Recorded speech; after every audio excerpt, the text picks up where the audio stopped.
Assalamu alaikum warahmatullahi wabarakatuh. Good morning. முந்தின வீடியோல நாங்க கார்பன்ட திருப்பங்கள் மூணையும் பத்தி டிஸ்கஸ் பண்ணினோம். ரைட்.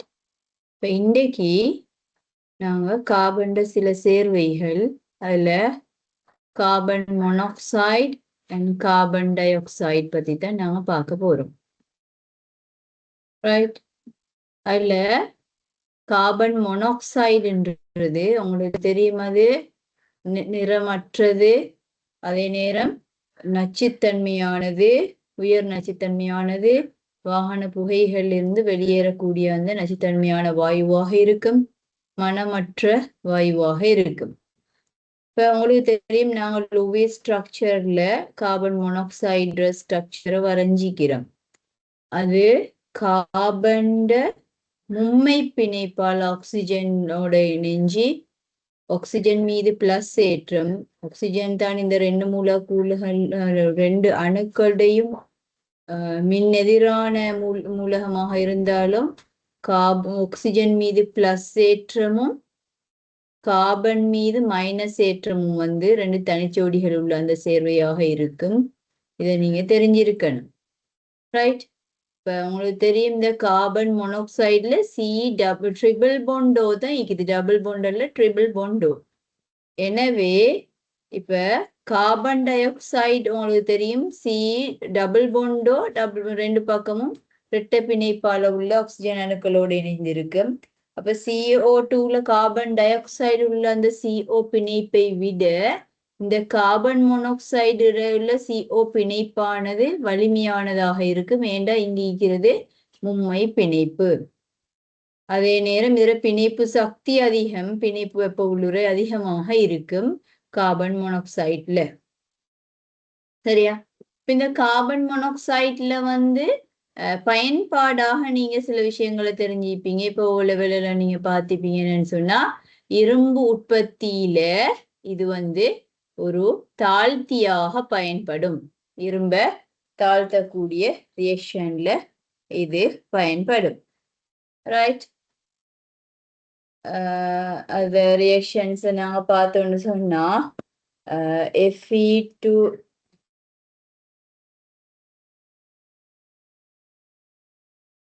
அதாவது இரும்ப தாழ்த்தக்கூடிய தாக்கங்கள் Fe2O3 இரும்ப +3 ஆக்சைடு, அதை CO பயன்படுத்தி நாங்க தாழ்த்துவோம். Fe2O3 திண்மத்தை CO கேஸ்ட பயன்படுத்தி தாழ்த்தினா Fe3O4 என்ன செய்யும்? Fe3O-ன்றது Fe2O3 Fe ஆக்சைடு, FeO ரெண்டையும் கலவு. ரைட். இதுல +3 தான் இருக்கும். அதாவது இதை பகுதி அளவுல தாழ்த்துற ஸ்டெப் தான் முதலாக நடக்கும். இதுல +2 தாழ்த்தும். CO2 எடுத்து CO2 விளைவாக போகும். 1000 டிகிரி மேல இது 1000 டிகிரி கிட்ட இது நடக்கும். ரைட். இதுதான் அதுல முதலாவது தாக்கமாக இருக்கும். ரைட். ஹீட் பண்ணணும் ஹை ஹீட்டுக்கு. இரும்பு துளையில இது நடக்க ரியாக்ஷன். Fe3O4 வந்தா அடுத்தது என்ன செய்யும்? திருப்பியும் கார்பன் மோனாக்சைடை பயன்படுத்தி தாழ்த்தி Fe ஆக்சைடு பிளஸ் CO2 தாழ்த்துற ரியாக்ஷன் எங்களுக்கு தெரியும். இது இண்டஸ்ட்ரியல்ல இதை நீங்க படிப்பீங்க. இதை உங்களுக்கு இந்த இடத்துல சொன்னதுனால நான் இதை ஞாபகப்படுத்தி விடுகிறேன். நீர் 6 6 FeO + 2CO2. அது பிறகு இப்ப பாருங்க, இப்ப +3 உள்ள இரும்பெல்லாம் +2 மாறிட்டு, ஆனா எங்களுக்கு தேவை திருப்பி இரும்பு தான் தேவை. FeO சாலிட் எடுத்து திருப்பியும் நாங்க CO கேஸை பயன்படுத்தி தாழ்த்தினால் Fe ஆகவும் CO2 கேஸ் ஆகும் போகும். ரைட். இதான் அந்த மால்டன் அயன் லிக்விட் எங்களுக்கு பெறலாம். சரியா? இது அந்த இரும்பு தாழ்த்தக்கூடிய கார்பன் மோனாக்சைடை பயன்பாடாக நாம சொல்லலாம். சரியா? இரும்பு உற்பத்தியில இது ஒரு தாழ்த்தியாக பயன்படுது. அதே நேரம் இதுல லான் பேசிக்குது கார்பன் டை, இதுல லான் பேசிக்கிறதுனால சில ஊக்கல் தாக்கங்கள்ற லிகெண்டாக வந்து இது FeCO4 அந்த மாதிரி சிக்கல் அயன்களை உருவாக்கி லிகெண்டாகவும் இந்த CO சில நேரம் தொழிற்படலாம். ரைட். அடுத்தது நாங்க கொமனான கார்பன் டை ஆக்சைடு சேர்வையை பார்த்தா கார்பனீரொட்சைட் வந்து உங்களுக்கு அது என்ன பயன்பாடுன்னு பார்த்தா இப்ப அது வந்து இண்டஸ்ட்ரியலி வெரி இம்பார்ட்டன்டான ஒரு உரை கருவியாக எங்களுக்கு உலர் பனிக்கட்டின்ற விஷயத்தை எங்களுக்கு பார்க்கலாம். சரியா? உலர் பனிக்கட்டி திண்ம ரைட். திண்ம CO2ன்னு சொன்னா CO2 கேஸ CO2 திண்மமாக மாத்துறது. சரியா? அதாவது கார்பனீரொட்சைடு லண்டன் விசைகள் காரணமாக வெப்பநிலையை நல்லா குறைச்சி வெப்பநிலையை குறைச்சி இப்போ கார்பன் டை ஆக்சைடு உங்களுக்கு தெரியும் கெசியஸ் ஃபார்மட்ல தான் இருக்கும் வாயுவாக. அது வெப்பநிலையை குறைக்க குறைக்க குறைக்க என்ன செய்யும், அது வந்து அதுல லிக்விட் ஆகிற தன்மை, அடுத்தது வந்து திண்மமாகிற தன்மை அதிகரிக்கிற போக்க பார்க்கலாம். அப்ப நல்லா அதுல டெம்பரேச்சரை ரெடியூஸ் பண்ணி குறைச்சிட்டு ப்ரெஷரை வந்து நல்லா கூட்டும் போது அதை வந்து எங்களுக்கு திண்மமாக பாவிக்கலாம். CO2 திண்மம். அதை நாங்க சொல்றது ட்ரை ஐஸ்ன்னு சொல்லுவோம். சரியா? அப்ப அது வந்து என்ன செய்யும், ட்ரை ஐஸ் வந்து உருவாகினா அந்த ட்ரை ஐஸ் வந்து சாதாரண வளிமண்டல நிபந்தனைகள் கீழே பதங்கமாகி வாயுநிலை கார்பனீரொட்சைட்டாக உருவாக்கப்படுகின்றது. ரைட். இப்ப இந்த மாதிரி உள்ள இந்த ட்ரை ஐஸ் எதுக்கு பயன்படுதுன்னு சொன்னா உணவு கைத்தொழில்ற அதாவது ஃபுட் இண்டஸ்ட்ரியில வந்து உங்களுக்கு தெரியும் சில அதாவது ஸ்டோர் பண்ற நேரம் அல்லது ஸ்டோர் பண்ணி வைக்கிறதுக்கு அல்லது ரெஸ்டாரண்ட்ல வந்து பன் அதெல்லாம் வந்து எப்பயும் காலையிலேருந்து இப்போ ஈவினிங் டைம்லையும் காலையில தயாரிச்சது ஃப்ரெஷ்ஷா வைக்கிறதுக்கு, அடுத்தது ஃபுட்டை வந்து பேக்கேஜிங் அதை ஸ்டோர் பண்ற லாங் பீரியடுக்கு ஸ்டோர் பண்றதுக்கெல்லாம் ஃப்ரெஷ்னஸை பாதுகாக்கிறதுக்காக இந்த ட்ரை ஐஸ் வந்து யூஸ் ஆகுது. ரைட். இன்னும் அது வந்து நிறைய யூசேஜ் ஈக்குது. என்னன்னு சொன்னால் இப்போ பயோமெடிக்கல் சாம்பிள்ஸை வந்து நாங்க டிரான்ஸ்போர்ட் பண்ற நேரம், ரைட். இப்போ உதாரணமா பயோமெடிக்கல் சாம்பிள்ஸ்ன்னு சொன்னா பிளட், பயோமெடிக்கல் டிஷ்யூஸ், ஃபார்மலாஜிக்கல் ப்ராடக்ட்ஸ், இந்த மாதிரி சாமான்களை நாங்க டிரான்ஸ்போர்ட் பண்ற நேரத்தைக்கும் இதை வந்து நாங்க ட்ரை ஐஸை பயன்படுத்துறோம். ஏன்னு சொன்னா இதுல நாங்க உரை கருவியாக இதை CO2 ட்ரை ஐஸை பாவிச்சா அதுல வந்து ஓட்ட மாதிரி, அதாவது no water residue left over சீக்காது. சரியா? அதாவது நீர் வந்து வர தன்மை இருக்காது. அதனால கண்டமினேஷன்ஸ் வந்து குறைவாக தொற்றுகள் ஏற்படுறது குறைஞ்சு அந்த பாதுகாப்பாக எங்களுக்கு வந்து அதை டிரான்ஸ்போர்ட் பண்ணலாம். அதுக்காகவும் நாங்க ட்ரை ஐஸ் என்ற இந்த விஷயத்தை நாங்க பாவிக்கலாம். சரியா? இங்க கார்பனீரொட்சைட்டை வந்து டெம்பரேச்சரை நல்லா குறைச்சி ப்ரெஷரை கூட்டும் போதுதான் இதை வந்து நான் carbon dioxide dry ice எடுக்கலாம். இது ஃபுட் இண்டஸ்ட்ரியில இருக்கலாம், அல்லது பயோமெடிக்கல் சாம்பிள்ஸை வந்து டிரான்ஸ்போர்ட் பண்ற விஷயங்களாக இருக்கும். இது எல்லாத்துலேயும் இதை வந்து பயன்படுது. ஷிப்பிங்க்கு நாங்கள் நிறைய நாள் அதை வந்து அனுப்புகிற நேரம் வேறு நாடுகளுக்கெல்லாம் ட்ரை ஐஸ் வந்து பாவிக்கப்படுது. ரைட். இது வந்து கார்பன் டை ஆக்சைடு. உங்களுக்கு தெரியும் கார்பன் டை ஆக்சைடுன்றது ஒரு நேர்கோட்டு வடிவத்தை உடைய, இல்லையா? கார்பன் 4 பிணைப்புகள் இரட்டை பிணைப்புகள் ரெண்டும் உள்ள ஒரு லூயிஸ் ஸ்ட்ரக்சர் எங்களுக்கு பார்க்கலாம். ரைட். இது ரெண்டும் கார்பன் 2 சேர்வைகளாக எங்களுக்கு கொள்ளலாம். அடுத்தது கார்பன் ஆக்சோ ஆசிட்ஸ், ஒட்சோ அமிலம். சரியா? கார்பன் ஆக்சி அனாயன் கேட்டா என்னது நீங்க எழுதணும்? கார்பன் ஆக்சி அனாயன். ரைட். கார்பன் இது ஒக்சோ ஆசிட். சரியா? ஆக்சி அனாயின் வந்து CO3 2-. ரைட்? சரியா? ஆக்சி அனாயின் வந்து CO3 2-. கார்பன் ஆக்சிஜனோட சேர்ந்து அனாயின். அதே மாதிரி கார்பன்ட வந்து ஒட்சோ அமிலம் தான் என்னது H2CO3ன்னு சொல்லலாம். H2CO3. சரியா? இப்ப H2CO3 வந்து ஒரு மென்னமிலமாக இருக்கு. இது ஒரு எப்படி மென்னமிலமாக இருக்கும்.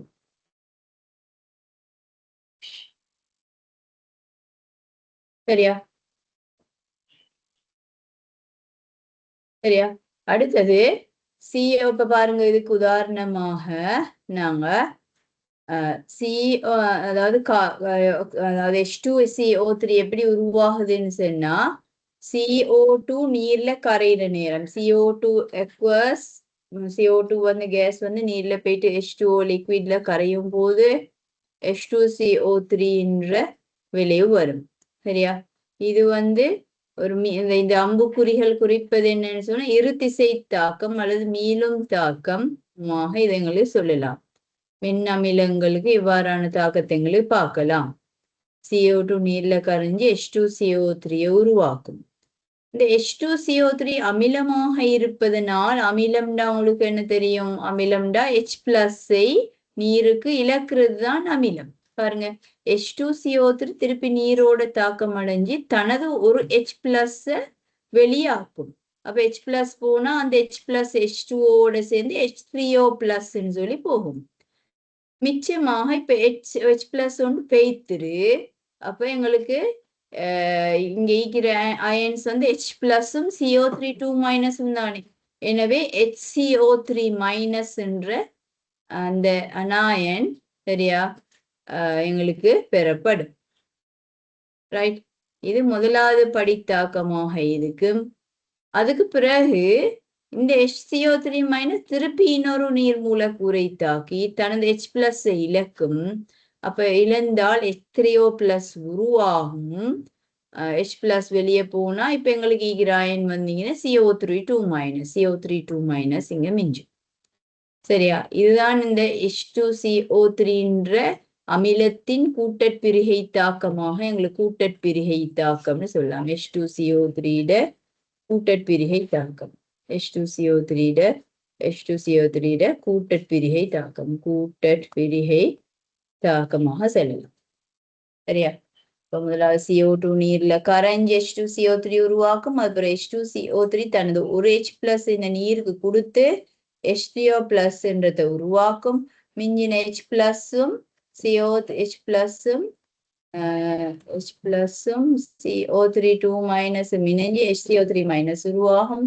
அது பிறகு HCO3- வந்து H+ திருப்பி நீருக்கு இருந்து H+ஐயும் CO3 2- உருவாக்கும். சரியா? உங்களுக்கு தெரிய மாட்டேன். CO3 2- கட்டமைப்பை நாங்க லூயிஸ் ஸ்ட்ரக்சர்ல நாங்க படிச்சுக்கிறோம். H2CO3 வந்து அந்த 2 மைனஸ் அயன்களோட H இணைந்த இந்த லூயிஸ் ஸ்ட்ரக்சர். இதுதான் அதுல கட்டமைப்பு. டாட்ஸ் போடணும். இந்த ஆக்சிஜன் லூயிஸ்ட்னு சொன்னாங்க. சரியா? அடுத்தது அப்ப இந்த கார்போனிக் அமிலத்திற அமிலத்தன்மைக்கான அந்த தாக்கங்களை தான் நாங்க பார்த்தோம். அதே நேரம் CO2ன்ற வாயு அமிலத்தன்மை இருக்கிறதுனால இது வந்து காரங்களோட தாக்கம் அடையும். ரைட்? இதுக்கு உதாரணமாக நாங்க பார்க்கலாம். இப்ப சோடியம் ஹைட்ராக்சைடு உங்களுக்கு தெரியும், மண்காரம். இப்ப நீங்க ஒரு லெப்ல வந்து சோடியம் ஹைட்ராக்சைடு ஒரு பொட்டில் எடுத்துட்டு அப்படியே நீங்க மறந்து பிராக்டிக்கல் முடிய மறந்து திறந்து வச்சு கொண்டுட்டு அப்படியே பேய்த்துட்டீங்கடா,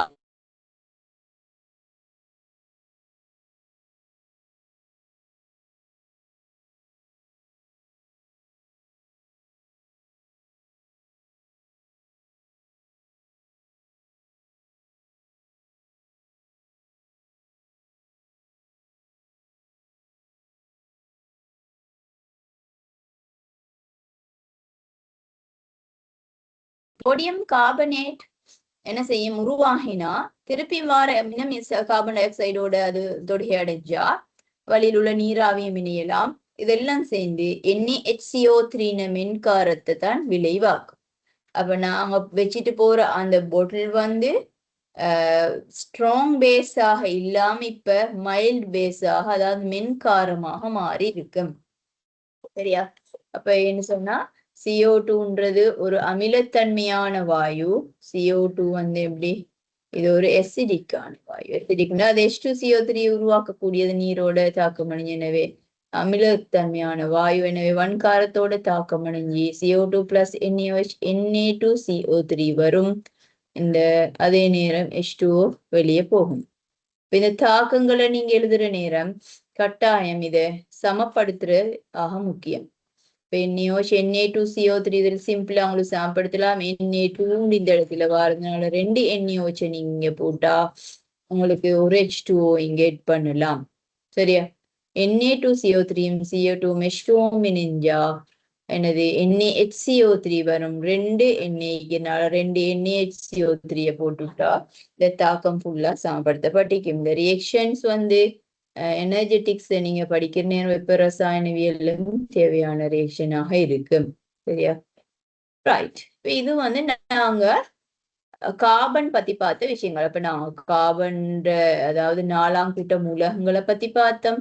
அதுகளோட இயற்கை இருப்புகள் எப்படி இருக்குது, அதோட பிரதிருப்பங்கள் என்னது, அதே நேரம் வந்து பிரதிருப்பங்கள் இயல்பு வேறுபாடுகள் எவ்வாறு அமையிற, அதுல கொதிநிலை போன்ற விஷயங்களை பார்த்தோம். பிணைப்புகள் எவ்வாறு இருக்கிற விஷயங்களை பார்த்தோம்.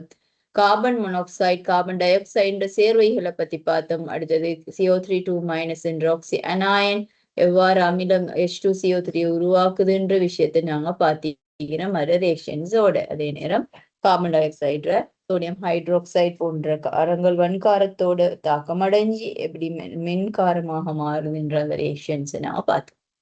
ரைட். இப்ப நாங்க இன்றைக்கு கூட்டம் 15 உள்ள மூலகங்களை தான் பார்க்க போறோம். சரியா? கூட்டம் 15ன்னு சொன்னா அதுல உங்களுக்கு தெரியும் என்னது, P3 P1 செஞ்சோம், நாங்க P2 செஞ்சோம். இப்ப P3 என்ற அந்த இலத்திரன் கன்ஃபிகரேஷன் முடிகிற அந்த மூலகங்களாக இருக்கும். அது nitrogen, phosphorus, arsenic, antimony and bismuth ஆகிய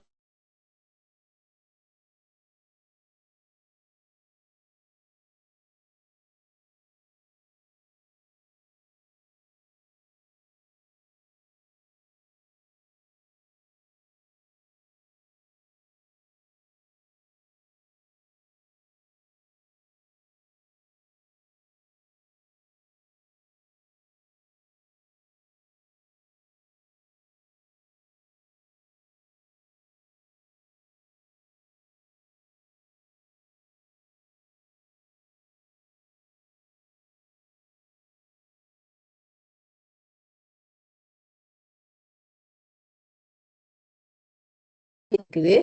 அதே நேரம்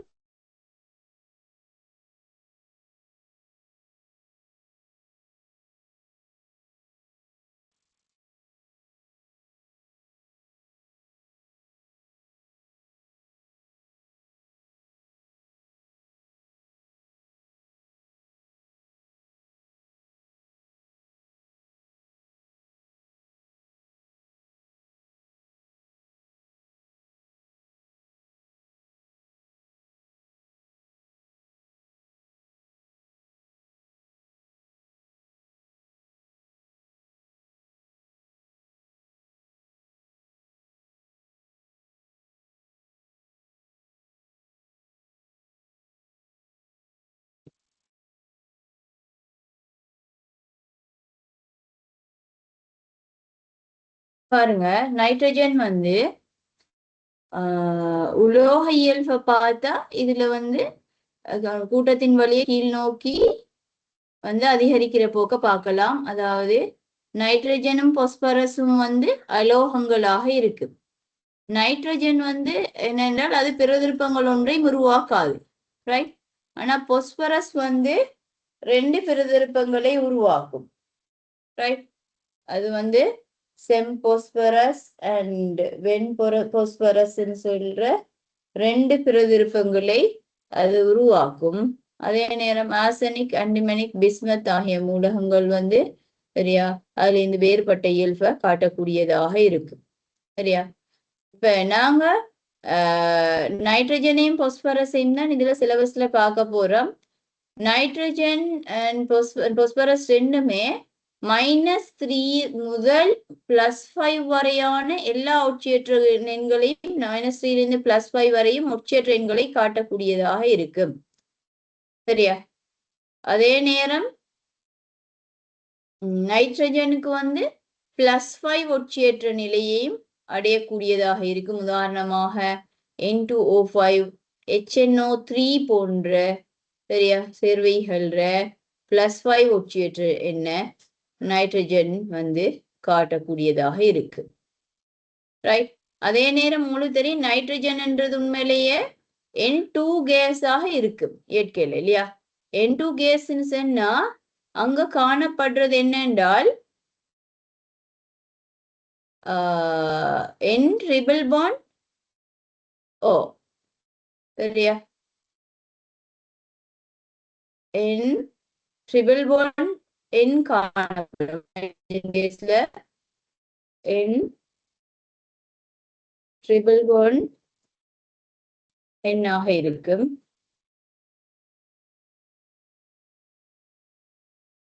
N ட்ரிபிள் பாண்ட் N இருக்கு சரியா. இப்படி மும்மை பிணைப்பு இருக்கிறனால இதை வந்து சடத்துவ இயல்புன்னு சொல்லலாம். சடத்துவ இயல்பு ஆனாலும் சில எக்ஸ்ட்ரீம் கண்டிஷன்ஸை நாங்க அப்ளை பண்ணினா ஹீட் பண்ணினா அந்த மாதிரி செய்யும் போது அந்த தாக்கங்கள் நடக்கக்கூடியதா இருக்கு. சரியா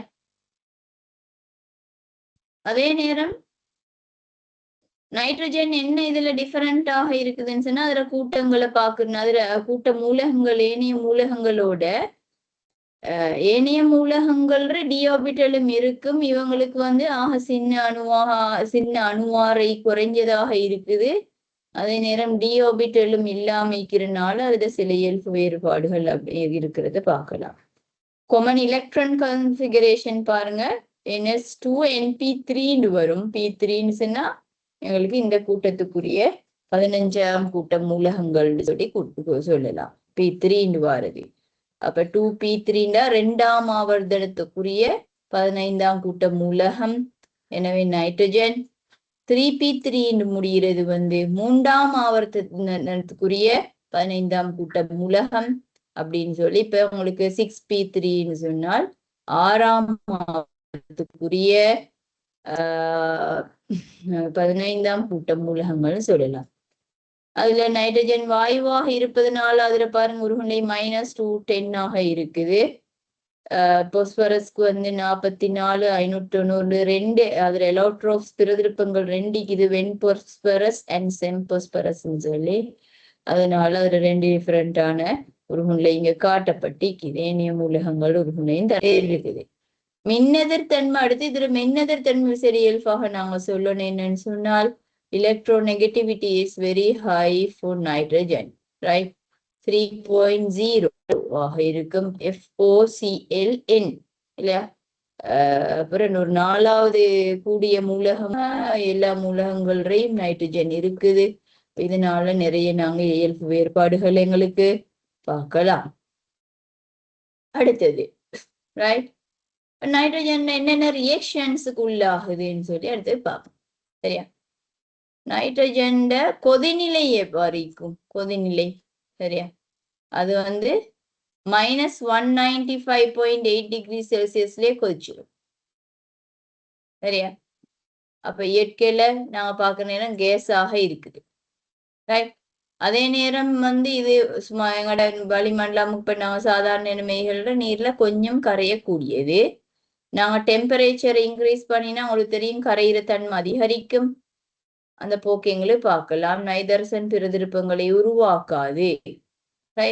N2 கேஸ் உள்ள ரியாக்ஷன்ஸ் பார்த்தா முதலாம் கூட்ட மூலகங்கள் லித்தியம் மாத்திரமே நைட்ரஜனோடு தாக்கம் அடைந்து லித்தியம் நைட்ரைடு உருவாக்கும். 2ஆம் கூட்ட மூலகங்கள் எல்லாம் நைட்ரஜனோடு தாக்கம் அடைஞ்சு அது நைட்ரைடு உருவாக்கும். கொஞ்சம் ஹீட் பண்ணினா இந்த ரியாக்ஷன் நடக்கும். சரியா இந்த நைட்ரைடு உருவாகும். ரைட். இப்போ ஒரு உருவாகிற நைட்ரைடு ப்ராக்டிக்கல் வைஸ் அவங்களுக்கு கொஸ்டின்ஸ் வரேன்னு சொன்னா திருப்பி இதை நீர்ல கரைச்சி வெளியேறும் வாயுவை நீர்ல கரைச்சா ரைட் நீர்ல கரைக்கும் போது மெக்னீசியம் ஹைட்ரோக்சைடு நீர்ல கரைச்சி மெக்னீசியம் நைட்ரைடு நீர்ல கரைச்சா மெக்னீசியம் ஹைட்ரோக்சைடு NH3யும் வரும் இல்லையா? நீங்க எழுதி பாருங்க. நீர்ல H+OH- அயன்களை மாத்தி நினைச்சு பார்த்தா சரி மெக்னீசியம் OH H+ வந்து நைட்ரஜனோட இணையுது. இந்த அமோனியா வந்து நெஸ்லர்ஸ் ரியேஜென்ட்டோட எங்களுக்கு டெஸ்ட் பண்ணலாம். நெஸ்லர்ஸ் ரியேஜென்ட் இது ஒரு அதாவது நெஸ்லர் ரியேஜென்ட் நனைக்கப்பட்ட வடிதாளில் பிடிக்கும் போது இந்த அமோனியா கேஸ் ரிலீஸ் ஆகி இருந்தால் அந்த வடிதாள் வந்து பிரவுன் கலராக மாறும். பிரவுன் கலரா மாறிந்தா அது வந்து நைட்ரைடு ஒன்று உருவாகின்ற அர்த்தம் அது வந்து 2ஆம் கூட்ட மூலகங்களாக இருக்கலாம். சரியா?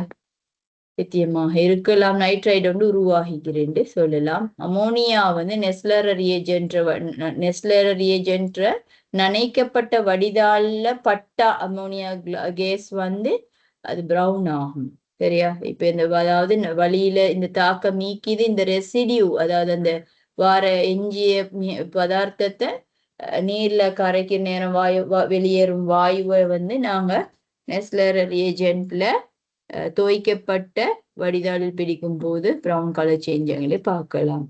ரைட்? அது உங்களுக்கு எக்ஸாம்ல சில நேரம் கேட்க சான்ஸ் இருக்குது. ரைட். அடுத்தது வந்து நைட்ரஜன் வந்து சரி வெரி இனர்ட் அதாவது சடத்துவ தன்மை இருக்கிறனால ஆக்சிஜனோட ரியாக்ட் ஆகும். சடத்துவத்தன்மை ஈக்கிரு ஆக்சிஜனோட ரியாக்ட் ஆகுறா மிக அதிகமான அதாவது சக்தி வழங்கணும். ரைட். இந்த அது வந்து நேச்சுரலி வந்து மின்னல் நடக்கிற நேரம் வர ஹை வோல்டேஜ் வந்து நைட்ரஜனை NO2 கேஸ் ஆக மாற்றும். அதாவது நைட்ரஜன் 0 ஆக்சிஜேஷன் நேரத்திலிருந்து +4 ஒட்சியேற்ற நிலைக்கு மாறிக்குது. அதாவது ஒட்சியேற்றப்படுது. இவ்வாறு நைட்ரஜன் ஆக்சிஜன் ஒட்சியேற்றணும்னு சொன்னா இப்ப நாங்க பிராக்டிகலி செய்யணும்னு சொன்னால் நாம என்ன செய்யணும்? அதாவது மின்வில் மூலம் மின் பொறிஸ்பாக்கால ஹையர் எனர்ஜி ஒன்று நாங்க கொடுக்கணும். அப்படி இல்லாட்டி ஆட்டோமேட்டிக்கா லைட்னிங்கால அது நடக்கும். ரைட். அந்த ரியாக்ஷனை நீங்க தெரிஞ்சு வச்சுக்கொள்ளுங்க. நைட்ரஜன் டை ஆக்சைடு எவ்வாறு உருவாகுதுன்னு சொல்லு. இப்ப நாங்க கொமனான உங்களுக்கு கொஸ்டின்ல வரக்கூடிய நைட்ரஜன் சேர்வைகளை பத்தி பார்ப்போம். பொதுவா இது உங்களுக்கு எக்ஸாம்லயும் வர சான்ஸ் இது நைட்ரஜன் உட்சேற்ற நிலைகளுக்குரிய சேர்வைகள் அப்படி கேட்கலாம். அதுல நைட்ரஜன் -3 +5 வரைக்கும் பாருங்க. -3 -2 -1 0 +1 +2 +3 +4 and +5 இது எல்லா உட்சேற்றங்களையும் காட்டுது. அதுக்கான டிஃப்ரெண்டான சில சேர்வைகள் தரப்பட்டு இன்னும் சேர்வைகள் இருக்குது. ரைட். NH3 வந்து -3 ஆக்சிடேஷன் ஸ்டேட்ல வந்து இது பாருங்க. நைட்ரஜன் உட்சேற்ற நிலை இவ்வாறு அதுல கட்டமைப்பை நீங்க தெரிஞ்சுக்கொள்ளுங்க, வரைஞ்சி பிராக்டிஸ் பண்ணிக்கொள்ளுங்க. NH3 கொள்ள இதுல தனிச்சோடி ஒண்ணு இருக்குது இல்லையா? சும்மா பிணைப்புற கட்டமைப்பு தந்திக்குது. 3 ஹைட்ரஜனோட பிணைப்புகள் ஒவ்வொன்றாலையும் வந்து நைட்ரஜனுக்கு வந்து -1 -1 -1 என்ற 3 ஒட்சியேற்ற எண்கள் வருது. எனவே ஓவரோலா இதுக்கு -3 ஒட்சியேற்ற நிலை வரும். இதுக்கு மேல் அதிகமாக ஏசைடு அயன் NH2- போன்ற அயன்கள் ஏசைடு இல்ல எமைடு அயன் NH2- போன்ற அயன்களையும் -3 ஒட்சியேற்ற நிலையை எங்களை பார்த்து கொள்ளலாம். அதே நேரம் NH2 நான் சொல்றதுக்கு ஹைட்ரஜீன்னு சொல்லி சொல்லுவோம். சரியா? ஹைட்ரஜீன் உங்களுக்கு கொமன்லி வந்து நிறைய சேர்வைகள் ஆர்கானிக்ல பார்க்கலாம். NH2 சேர்வைகள் எல்லாம் வரும் நீங்க ஆர்கானிக் கெமிஸ்ட்ரியில. NH2 right. இதுல வந்து பாருங்க 0 நைட்ரஜனுக்கு 0 ஆக்சிடேஷன் ஸ்டேட். இங்க இந்த பிணைப்பால ஒரு -1 இந்த பிணைப்பால ஒரு -1 அப்போ ஒரு நைட்ரஜனுக்கு -2 உட்சேற்ற நிலை உங்களுக்கு வாரப்போக்கை பார்க்கலாம். ரைட். அடுத்தது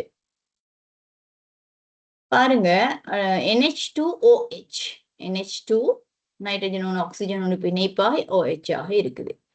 இப்படி இருக்கிற நேரம் பாருங்க -1 2 ஹைட்ரஜனாலையும் வரும். அதே நேரம் ஆக்சிஜனால +1 வந்துடும். ஆக்சிஜனோட பார்க்கும்போது மின்னெதிர்த்தன்மை ஆக்சிஜன் தான் கூட.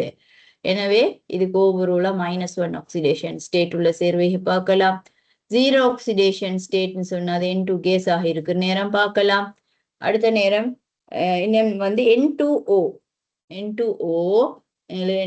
டைநைட்ரஜன் மொனாக்சைடு எங்களுக்கு பேரிடலாம். N2ஓட 2 ரெசனன்ஸ் ஸ்ட்ரக்சர்ஸ் வந்து உறுதியான. அப்ப N2O இப்படி மும்மை பிணைப்பால் N+O- வாரதிக்கலாம். இப்படி பார்க்குற நேரம் இதுல ஒரு நைட்ரஜனுக்கு 0 ஆக்சிடேஷன் ஸ்டேட் தொங்கல் உள்ளதுக்கும் மற்றதுக்கு வந்து +2 வரும். அப்ப இதுல தந்திக்கிற +1 என்ற ஒட்சியேற்றன்ல அதுல எவரேஜ் தான் இவங்க தந்திக்கிறாங்க. ரைட். இப்ப அதே நேரம் இது ரெசனன்ஸ் ஆகினா வந்து என்னது இவ்வாறு ஒரு ரெசனன்ஸ் ஸ்ட்ரக்சர் உருவாக்கலாம். டபுள் போன் சொல்லி இந்தவும் அதுக்கு சரியான கட்டமைப்பு.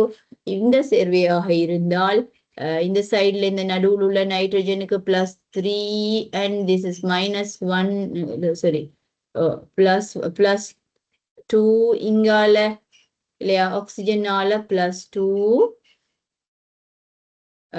இதுக்கு ஒரு +1. அப்போ ஒரு நைட்ரஜனுக்கு +3 இருக்குது, ஒண்ணுக்கு -1 நீக்குது. அப்போ ஓவரோல எல்லாம் சேர்த்து +2 எவரேஜாக +1 நீங்க தரப்பட்டு இருக்குது. ரைட். அப்போ +1 என்று ஆனா தனித்தனி நைட்ரஜன் அணுக்களுக்கு வேற வேற ஒட்சியேற்ற நிலையை உங்களுக்கு பார்க்கலாம். எவரேஜாக இது தந்திக்குது. ரைட். NOக்கு உங்களுக்கு தெரியும் +2 ஒட்சியேற்ற நிலை வரும். இப்போ N2O3 பாருங்க. அடுத்தது டைநைட்ரஜன் ட்ரை ஆக்சைடு. ரைட். நீங்க இதை கட்டமைப்பு வரைஞ்சி பிராக்டிஸ் பண்ணிக்கொள்ளுங்க எப்படி வரைகிறன்றத. N2 இது சிம்பிளான நைட்ரஜன் சேர்வைகள் கட்டமைப்பு நீங்க தெரிஞ்சுக்கணும். அப்ப அதுலயும் என்னது பாருங்க, ஒரு நைட்ரஜன் இதுக்கு வந்து +4 ஒட்சியேற்ற நிலை வரும். இந்த பிளஸையும் நீங்க கூட்டணும். இங்கால +1 ஒன்று, இங்கால +2 ஒன்று, மொத்தமா வந்து +4. இதுக்கு வந்து +2. அப்ப +4 +2 ரெண்டு சேர்ந்த +6 வந்து டோட்டல் ஆக்சிடேஷன் ஸ்டேட். அதுல எவரேஜ் வந்து +3 ஆக இருக்கும். +6 ஆக்சிடேஷன் ஸ்டேட் வந்து ரெண்டுக்கும் சேர்த்து அப்ப ரெண்டால பிரிச்சா +3 ஆக்சிடேஷன் ஸ்டேட் வரும். அதே நேரம் NO2க்கு வந்து பாருங்க +4 ஒட்சியேற்ற நிலையை பார்க்கலாம். N2O4க்கு வந்து ரெண்டுக்குமே +4 ஒட்சியேற்ற நிலையை பார்க்கலாம்.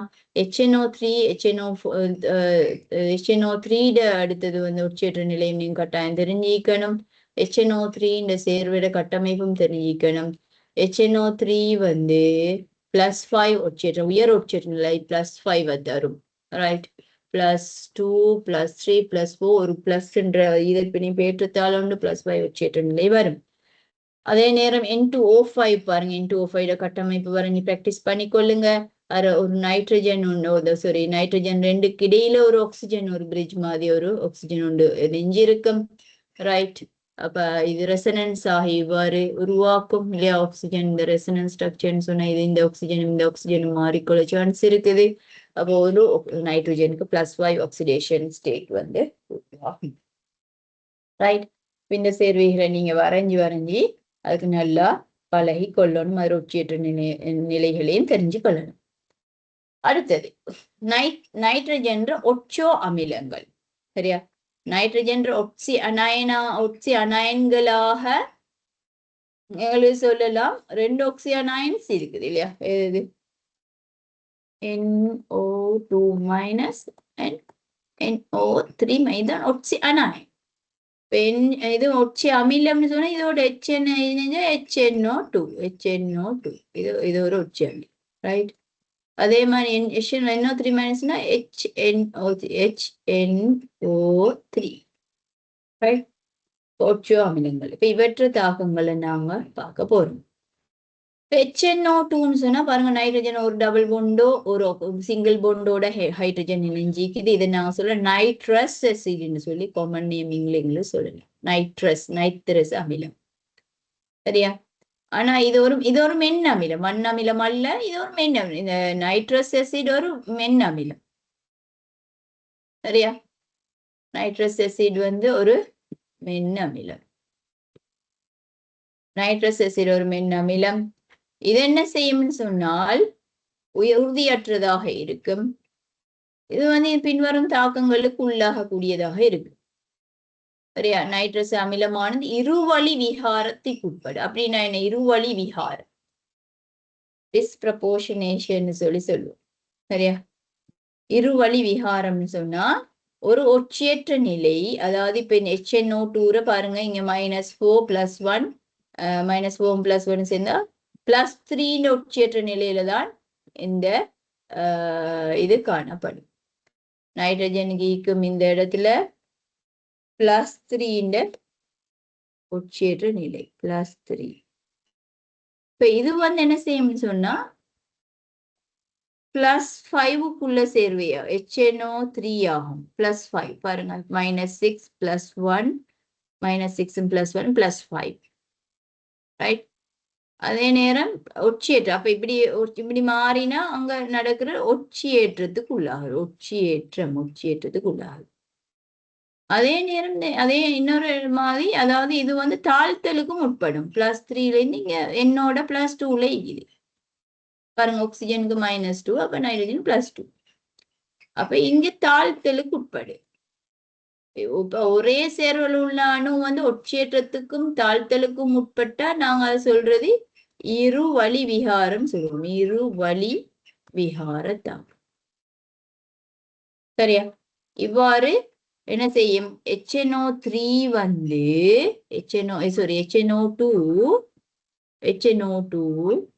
என்ன நடக்கும்னு சொன்னா HNO3 ஆகவும் NO ஆகவும் மாறிக்கொள்ளும். இந்த NO உருவாகினா அது திருப்பி வழியால் ஆக்சிடைஸ் ஆகும். சரி, ஆக்சிஜனோட ரியாக்ட் ஆகி NO2 ஆக மாறும். சரியா? இவ்வாறு இது NO2-வை உருவாக்கும். NO வந்தா தொடர்ந்து ஆக்சிஜனுடன் தாக்கம் அடங்கி செங்கபில நிற நைதரச நீர் ஆக்சைடு உருவாகும். NO2 கலர் என்ன? NO2 colour, right? NO2 colour வந்து NO2 வந்து this is a brown color gas. இது வந்து brown color gas, brown color gas ஆக இருக்கும். NO2 brown color gas ஆக இருக்கும். ரைட்? அப்ப HNO2ன்றது இது வந்து உறுதியற்றதாக அமிலமாக இருக்கும். இது வந்து ஒட்சியேற்றத்துக்கும் தாழ்த்தலுக்கும் உட்பட்டு HNO3 ஆக்சிடைஸ் ஆகிற அதே நேரம் NO-வை உருவாக்கும். NO ஆக்சிஜனோட ரியாக்ட் ஆகி NO2 கேஸை உருவாக்கும். இது வந்து நாங்க பாக்குற HNO2க்குள்ள HNO2. ரைட்? அதே மாதிரி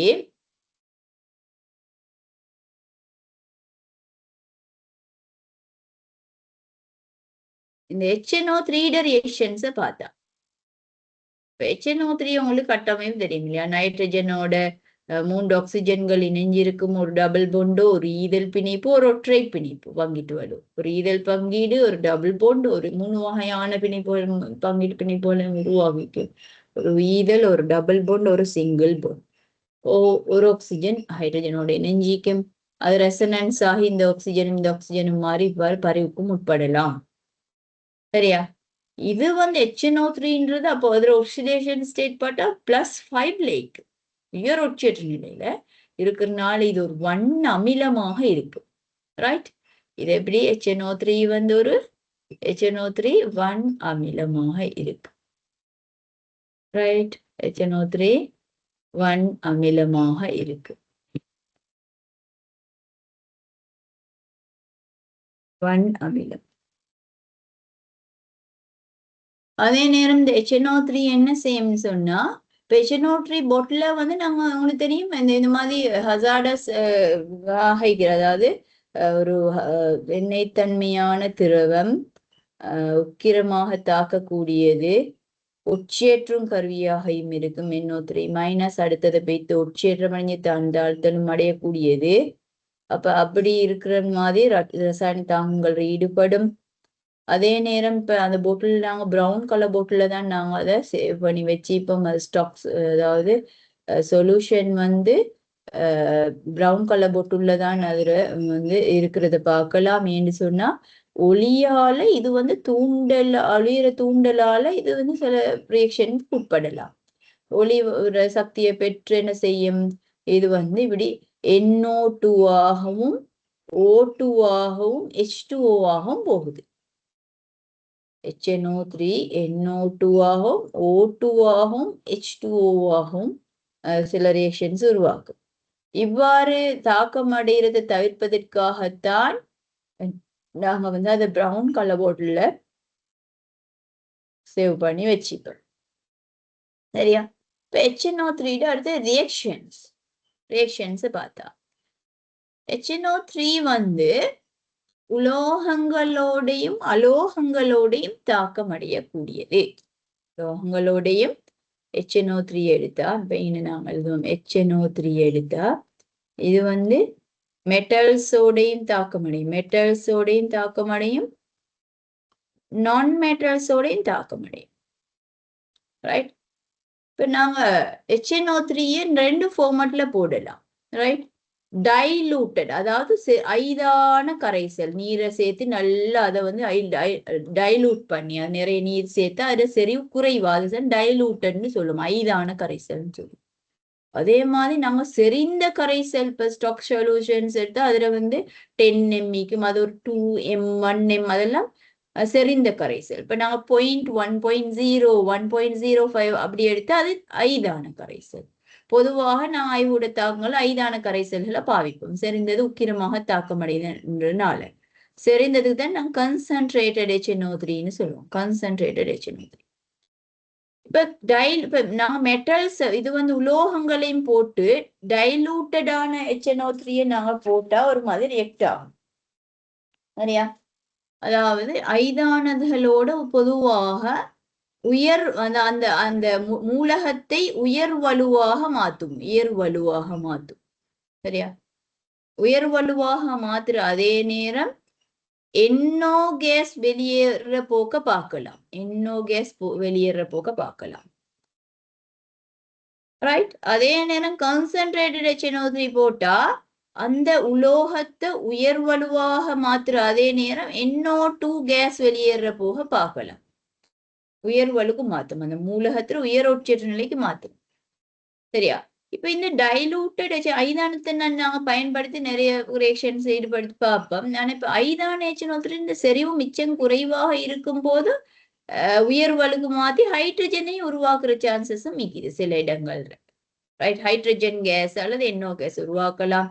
என்றால் இப்ப உங்களோட இந்த கைட் புக்ல மெக்னீசியத்துக்கு ஐதான HNO3யோட ரியாக்ஷன்ல மெக்னீசியம் உலோகம் இல்லையா, உலோகத்தை அது உயரோட்சேற்ற மேக்சிமம் ஆக்சிடேஷன் ஸ்டேட் அதுல +2 2ஆம் கூட்டம் தானே, +2. அப்ப மெக்னீசியத்துல +2க்குரிய சேர்வை இப்ப எது, மெக்னீசியமும் இந்த நைட்ரேட்டும் இணையணும். மெக்னீசியம் நைட்ரேட், அப்ப அதுல வந்து மெக்னீசியம் 2+ம் NO3- இணையும்.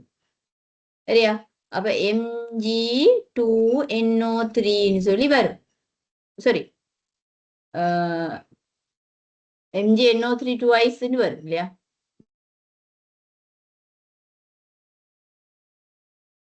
MgNO3 twiceன்னு வரும். இது வந்து அதுல உயர்வலுக்குரிய சேர்வையாக மாத்திட்டு இது நாங்க சொல்றோம் உப்புன்னு சொல்லி. காரம் ஒண்ணும் அமிலமும் சேர்ந்து வாரது நாங்க சொல்றோம் உப்புன்னு சொல்லி. இப்போ உலோகம்னா அது காரத்தன்மை தானே, அதோட அமிலம் ஒன்றோடு இனி வந்து இது ஒரு சால்ட், உப்பு ஒன்று உருவாக்கிக்குது. உயர்வலுக்குரிய உப்பை சேர்வையை உருவாக்கிக்குது. அதே நேரம் அடுத்த வாயு விளைவு பாருங்க, ஹைட்ரஜன் இடம்பெயர்த்து ஒட்டிக்குது. இந்த ஹைட்ரஜன் இது நீங்க ஓல வெள்ளையும் பாதிப்பு, ஹைட்ரஜன் அமிலங்கள் வந்து ஹைட்ரஜன் உலோகத்தோடு ரியாக்ட் ஆகி ஹைட்ரஜனை இடம்பெயர்க்கும்ன்றது. இந்த ஹைட்ரஜன் கேஸ் உருவாக்கலாம். அதுல இது வந்து டிபெண்ட் ஆகிற அதுல கன்சன்ட்ரேட் ஆக டைலூட் ஆகினா ஹைட்ரஜன் வரும். இன்னும் கொஞ்சம் கன்சன்ட்ரேட் கொஞ்சம் டைலூட்ல கொஞ்சம் உயர்ந்த ஐதான சேர்வையாக இருக்கும் போது NO வரலாம்.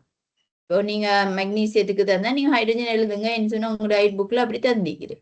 சரியா? இதே நேரம் செப்புக்கு பாருங்க, ஒரு காப்பர், இதுவும் ஒரு மெட்டல் தானே, டைலூட்டட் HNO3. சரியா? அதுக்கு என்ன விளைவு வருது, கொப்பர்ட ஒட்சியற்ற நிலை, உயர் ஒட்சியற்ற நிலை கொப்பர் +2. சரியா? +2 கூடிய நைட்ரேட் CuNO3 twice உருவாக்கிக்குது. அடுத்த விளைவாக என்னது வந்திக்குது, NO கேஸ் வந்திக்குது. ஆனா ஐதான டைலூட்டட் ஐதான HNO3 NO கேஸ் வந்திக்குது. பேலன்ஸ் பண்றதுக்காக நாங்க நீரை போட்டு சாப்பிடுவோம். சரியா? இப்ப இது வந்து ஐதான கரைசல்களுக்கு. இப்ப பாருங்க, உதாரணமாக இப்ப நாங்க இதை பேலன்ஸ் பண்ணி பார்ப்போம்.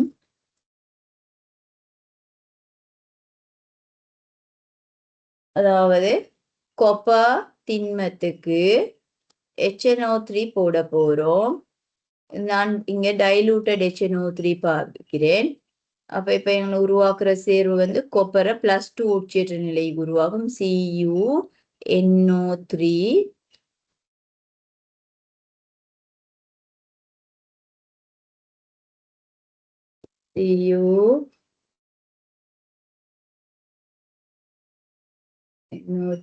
twice என்ற சேர்வையும் அதே நேரம் என்ன செய்யும், ஐதானதாக இருக்கிறதுனால NO கேஸும் வரும்.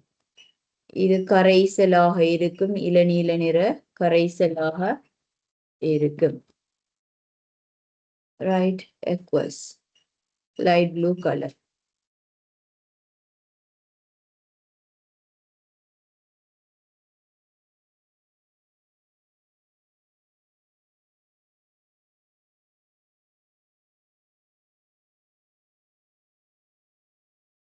aqueous ஆக இருக்கு. சரியா? அதுவும் வரும். H2O லாஸ்ட்ல போட மேலும் Cu 0 ஆக்சிடேஷன் ஸ்டேட்ல இங்க +2 உட்சேற்ற நிலைக்கு போகுது. HNO3ல +5 உட்சேற்ற நிலையில இருந்து +2 உட்சேற்ற நிலைக்கு மாறுது. இல்ல +0ல இருந்து +2 இலக்கு போகுதுன்னு சொன்னா 0ல இருந்து +2க்கு போகுது. எனவே 2 எலக்ட்ரான் சேஞ்ச். இங்க +5ல இருந்து +2க்கு போகுது. எனவே 3 எலக்ட்ரான் சேஞ்ச். ரைட்?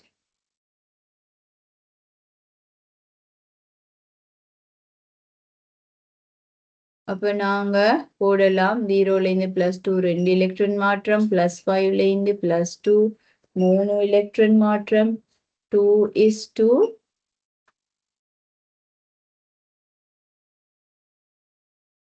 எலக்ட்ரான் மாற்றம். அப்ப 3:2 பீசமான 3 செப்புனால இங்க 3 போட்டோம், 2 நைட்ரஜன்றால 2 இன்னும் போடுவோம். சரியா? அப்படி போட்டுட்டு ஆனா பாருங்க, இங்க 3 6 NO3 இன்னும் இங்க கூடுதலாக 2 எண்ணுக்கு இங்க போட்டிக்கிறோம். ஆனா எக்ஸ்ட்ராவா 3 6 எண் இன்னும் வைக்குது, 6 நைட்ரேட் கூட வைக்குது. எனவே அந்த 6 கூட்டினா 8 HNO3 இங்க மாத்தணும்னா. ரைட்? அப்ப 8 HNO3 வந்ததுனால இங்க 4 H2O நீங்க போடணும். சரியா? அடுத்தது எல்லாத்துக்கும் நீங்க aqueous இங்க போடுங்க. இங்க இது aqueous light blue colour ration கேட்டா அது கலரையுங்க. NO கேஸ் உருவாகும், அது நம்ம H2O லிக்விட் உருவாகும். இப்படி இதை நீங்க சாப்பாடு தண்ணி. ரைட்? அதாவது இது ஐதான கரைசலோடு. அதே நேரம் கன்சென்ட்ரேட்டடான HNO3 போட்டா செறிந்தது. ரைட்? செறிந்ததாக இருந்தால் அதையும் உலோகத்தை உயர்வலு உட்சேற்ற நிலைக்கு மாற்றும். அப்ப உலோகத்துல +2 கூடிய நைட்ரேட் உருவாகும், NO2 வாயு உருவாகும். சரியா? NO2ன்னு சொன்னா +4 உட்சேற்ற நிலைக்குரியது. சரியா? இப்ப உயர்வலு போட்டா எப்பயும் NO2 வரும். தாழ்வலு போட்டு உயர் கன்சென்ட்ரேட்டட் HNO3 NO2 எப்பயும் வரும். டைலூட்டட் HNO3 அது நல்ல டைலூட்டடாக இருந்தா ஹைட்ரஜன் கேஸ் வரலாம். ஒரு மெக்னீசியத்துக்கு ஹைட்ரஜன் கேஸ் போடலாம். வேற மூலகங்களுக்கு பார்க்குற நேரம் இன்னும் வாரத்தை எங்களுக்கு பார்க்கலாம். ரைட்? பாருங்க, இப்ப செப்பு திண்மத்துக்கு கான்சென்ட்ரேட்டட் செறிந்த HNO3 போட்டா செப்பு நைட்ரேட் உயர்வலுக்கூடிய நைட்ரேட் இல்லையா, கொப்பர்ட +1 மீக்குது, CuNO3 வரும். அப்ப ஆனா CuNO3 உருவாகிற இல்லை ஏண்டா இது வந்து நல்ல ஒரு ஆக்சிடைசிங் ஏஜென்ட், உட்சேற்றும் கருவி. எனவே Cu+2 உட்சேற்று உற்றம் தான் வந்து NO2ஆக தாழ்த்தல் அடையும். அதை வச்சு உங்களுக்கு இந்த ரியாக்ஷனை வந்து பேலன்ஸ் பண்ணி கொள்ளலாம். ரைட்? இப்ப இதை நீங்க திருப்பி திருப்பி எழுதி இந்த ரியாக்ஷன்ஸை கட்டாயம் ப்ராக்டிஸ் பண்ணுங்க, எக்ஸாம்ல வரும். முக்கியமாக வரக்கூடிய செக்ஷன்ஸாக இருக்கு. அதே நேரம் நான் மெட்டல்ஸ்க்கு என்ன நடக்கும்? சரியா, நான் மெட்டல்ஸாக இருக்கும் போது ஒரு H2SO4 போன்ற அமிலங்கள் நான் மெட்டல்ஸோட ரியாக்ட் ஆகிறல்ல. ஆனா HNO3 என்ன செய்யும்டா, அந்த நான் மெட்டல் அந்த மூலகத்தை உயர் ஒட்சியற்ற நிலைக்குரிய உறுதியான சேர்வையாக உருவாக்கும். உதாரணமா கார்பன் ஒரு அலோகம் தானே, அலோகத்தோட தாக்கம் அடையும் போது உயர் ஒட்சியற்ற நிலைக்குள்ளே அதில் உறுதியான சேர்வை வந்து உருவாக்கும். இப்ப கார்பன் உறுதியான சேர்வை உயர் ஒட்சியற்ற நிலைக்குள்ளது CO2. அப்ப அந்த அலோகத்தை CO2ஆக மாத்திட்டு தான் என்ன செய்யும், தாழ்த்தல் அடைஞ்சு NO2ஆக மாறிக்கொள்ளும். சரியா, இதுக்கு வந்து அதாவது அலோகத்தோட தாக்கம் அடையணும்னு சொன்னா கன்சன்ட்ரேட்டட் தான் நாங்க போடணும். ஐதானத்தை போடுறதுக்கு ரியாக்ட் ஆகாது. ரைட், வெரி கன்சன்ட்ரேட்டட் HNO3யோட தான் இது நடக்கும். அப்ப NO2 வாயு வெளியேறும். NO2 வாயு வந்தா உங்களுக்கு ஏற்கனவே நான் சொன்னேன், NO2 என்ன அப்சர்வேஷன் எங்களுக்கு பார்க்கலாம், NO2க்கு என்ன அப்சர்வேஷன் பார்க்கலாம், அது ஒரு பிரவுன் கலர் கேஸ் இல்லையா. அது வந்து NO2 வந்தா அது வந்து பிரவுன் கலர் மாற்றத்தை எங்களுக்கு பிரவுன் கலர் சேஞ்சை பார்க்கலாம். சரி, அப்ப பாருங்க அடுத்தது சல்ஃபரோட ரியாக்ஷன்ல சல்ஃபரும் HNO3யோட ரியாக்ட் ஆகினா அது உயர் ஒட்சியற்ற நிலைக்குரிய சேர்வை வந்து SO3. SO3ன்றது வந்து என்ன செய்யும், இந்த HNO3 கரைசல் ஒரு நீரை வாங்கி H2SO4ஆக மாறிக்கொள்ளும். உயர் ஒட்சியற்ற நிலைக்குரிய சோறு தானே. இப்ப SO3 சரி, அப்ப SO3 வந்து HNO3 கரைசலுக்கு ஒரு நேரம் H2SO4 லிக்விடாக மாறும், அதே நேரம் NO2 கேஸ் ரிலீஸ் ஆகும். அப்ப NO2 கேஸ் வந்து பிரவுன் கலர் கேஸாக இருக்கு. இந்த ரியாக்ஷன்ஸ் கலர் உள்ள விளைவுகள் வந்தா நிறமுள்ள விளைவுகளை நீங்க கட்டாயம் சொல்லணும். ரைட், ரியாக்ஷனை கேட்டா நீங்க எழுதி அது கலர்ஸை நீங்க சொல்லணும். ரைட், அடுத்தது இது வந்து நாங்க பார்த்தது இவ்வளோ நேரம் வந்து நைட்ரஜன்ற ஒக்சோ அமிலங்கள். ரைட், ஒக்சோ அமிலங்கள்ற ரெண்டையும் தாக்கங்களை நாங்க பார்த்தோம். ரைட், இப்ப நாங்க பார்க்க போறோம் என்னன்னு சொன்னால் அமோனியாவும் அதன் உப்புக்கள்.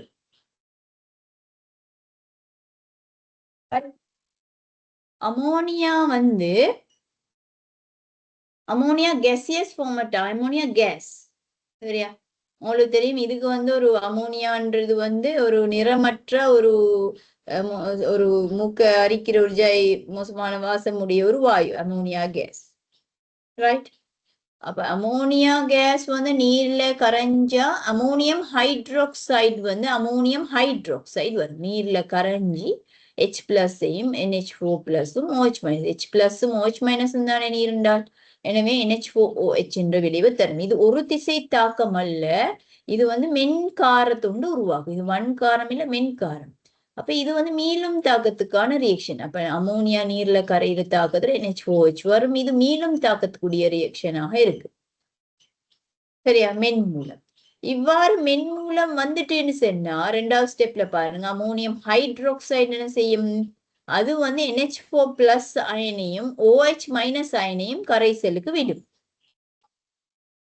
ரைட், அப்ப காரம்டா என்ன அர்த்தம், காரம்ன்றது வந்து நீர் கரைசலுக்கு OH- இருந்தா காரம், H+ இருந்தா அமிலம், இல்லாட்டி H3O+ ஹைட்ரோனியம் அயன் விளைவுல வந்தா அமிலம், OH- விளைவுல வந்தா காரம். இப்ப NH4OH காரமாக இருப்பதனால் NH4+ OH- அயன்களை வந்து தரக்கூடியதாக இருக்கும். இந்த OH- வாரனால அந்த கரைசல் காரமாக இருக்கும். ஆனா இது ஒரு திசை தாக்கம் அல்ல, இது மென்மூலம்ன்றதுனால நாங்க இப்படி இரு திசை அம்புக்குறிகளை போட்டு மீளும் தாக்கம்னு தான் காட்டுவோம்.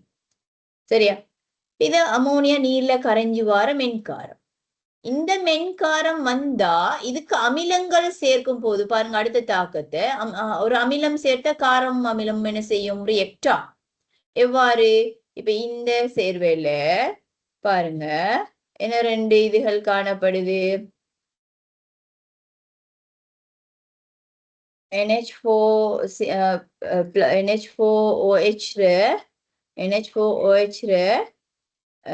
ரெண்டு அயன்கள் இருக்குது இல்லையா, NH4+உம் OH- இருக்குது, NH4+உம் OH- இருக்குது.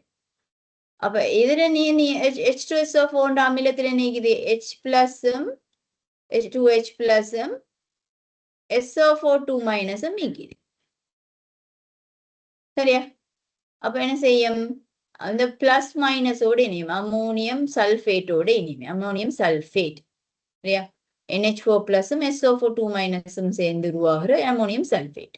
அதே நேரம் H பிளஸ் OH மைனஸ் ரெண்டும் இருந்தா H2O உருவாகும். ரைட்? அப்ப இது வந்து ஒரு அமில கார தாக்கமாக இருக்கு. சரியா? அமிலமும் காரமும் தாக்கம் அடைஞ்சா விளைவாகிறது நாங்க சொல்லுவோம் உப்பு உருவாகும். உப்புண்டு உருவாகுது. சரியா? உருவாகிற உப்பாக இருக்கு. ரைட்? ஒரு HNO3யோட நீங்க ரியாக்ஷன் எழுதினா எப்படி வரும்? Ammonium nitrate and H2O. அந்த அமோனியம் நைட்ரேட்ன்றது அமிலாயனும் காராயனும் சேர்ந்து உருவாகினது உப்பு. ரைட்? அப்படி சொல்லலாம். எங்களுக்கு அடுத்தது அமோனியம் பிளஸ் அயன் இருந்தால் அமோனியம் பிளஸ் அயன் இப்ப அமோனியம் பிளஸ்ன்றது நாங்க சொல்ல அமோனியம் பிளஸ் அமோனியம் அயன் அது வந்து நீரோட ரியாக்ட் ஆகிட்டுன்னு சொன்னா அமோனியம் பிளஸ் அயன் நீரோட ரியாக்ட் ஆகினா உங்களுக்கு தெரியும் அமோனியம் பிளஸ்க்குள்ள NH3யும் H பிளஸும் இணைஞ்சது. அப்ப என்ன செய்யும் இந்த NH3 H plus NH4 plus உள்ள H பிளஸ் நீருக்கு விடும். அப்ப NH3யும் H3O பிளஸும் வரும். சரியா? H3O பிளஸ்ன்றது வந்து அமிலத்துக்கான அந்த கரைசல்ற அமிலத்தன்மைக்கான ஒரு காரணமாக இருக்கு. ரைட்? அதாவது அமோனியம் பிளஸ் அயன் வந்திருந்தால் ஒரு கரைசலுக்குள்ள அதை நீருடன் கரைந்து என்ன செய்யும்? NH3யையும் H2O பிளஸையும் உருவாக்கும். சரியா? இது அமோனியம் பிளஸ் அயன் நீருடனான கூட்டப்பிரிகை தாக்கம் சொல்லி எங்களுக்கு சொல்லலாம். சரியா? இத பத்தி டீட்டெயிலா நாங்க வந்து பிசிக்கல் கெமிஸ்ட்ரியில திருப்பி பார்ப்போம். ரைட்?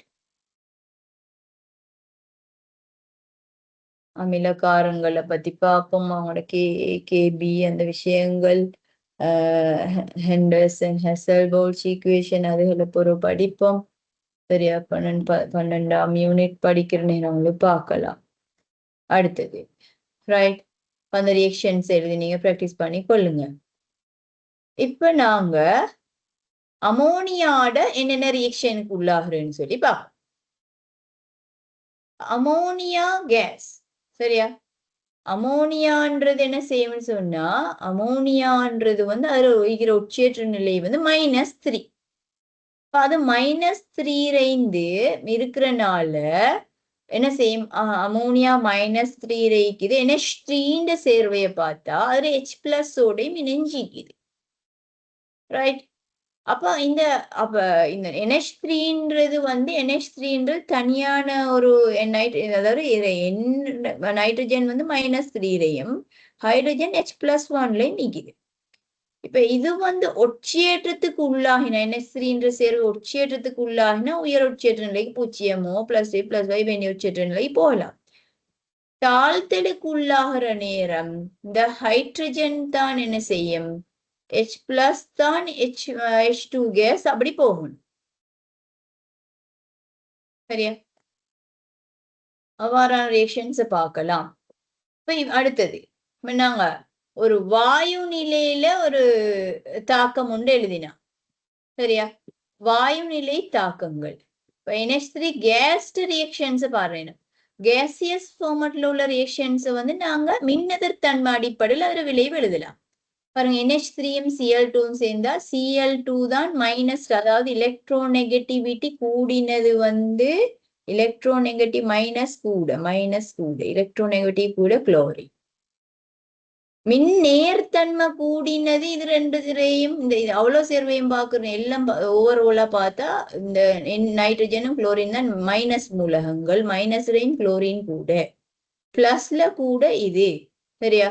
அப்ப இதுல விளைவு என்னன்னு ஒன்னாவது பிளஸ் கூடினதும் மைனஸ் கூடினதும் இணையும். அப்ப என்னது? இதுல NH3 இப்ப முதலாவது நாங்க நார்மலான கண்டிஷன்ல அந்த ரியாக்ஷன் நடக்கிறத பார்த்தால் எங்களுக்கு இந்த தாக்கத்தை பார்க்கலாம். ரைட்? NH3யும் Cl2ம் இணைஞ்சி NH3யும் Cl2 இந்த ரியாக்ஷனை பாருங்க. ரைட்?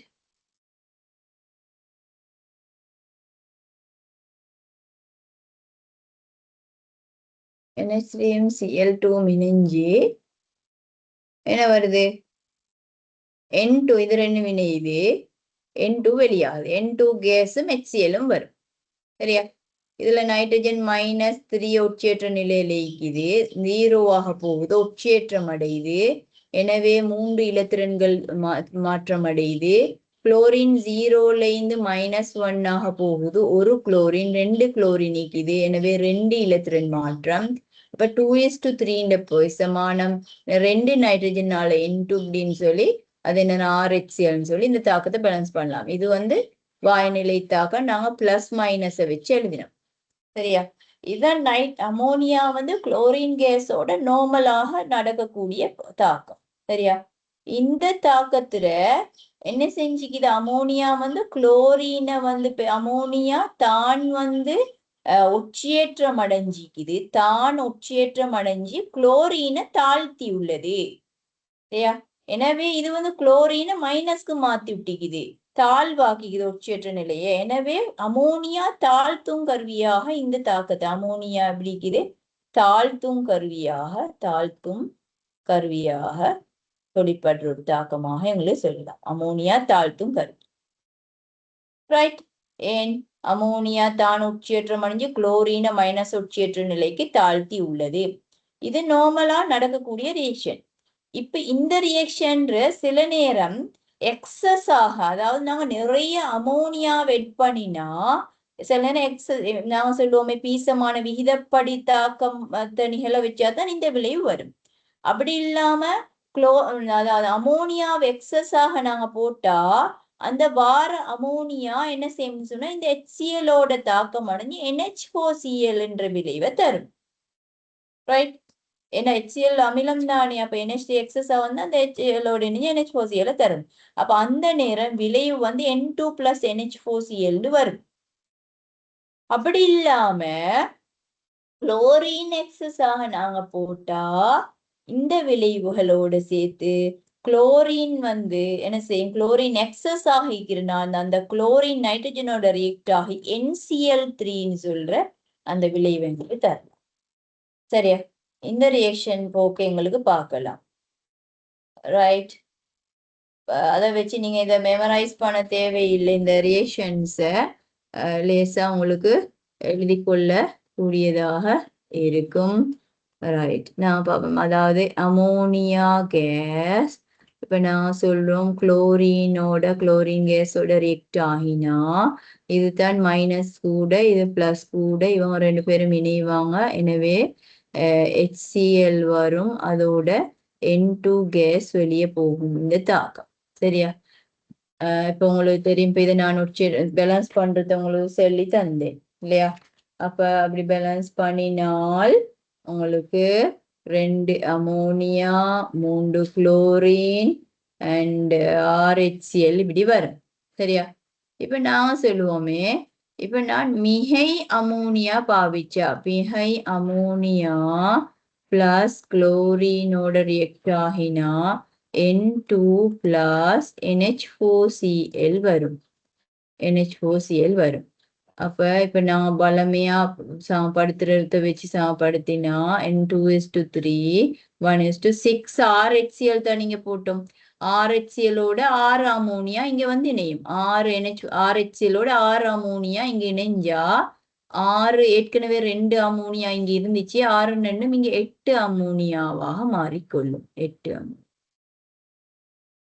அமோனியா.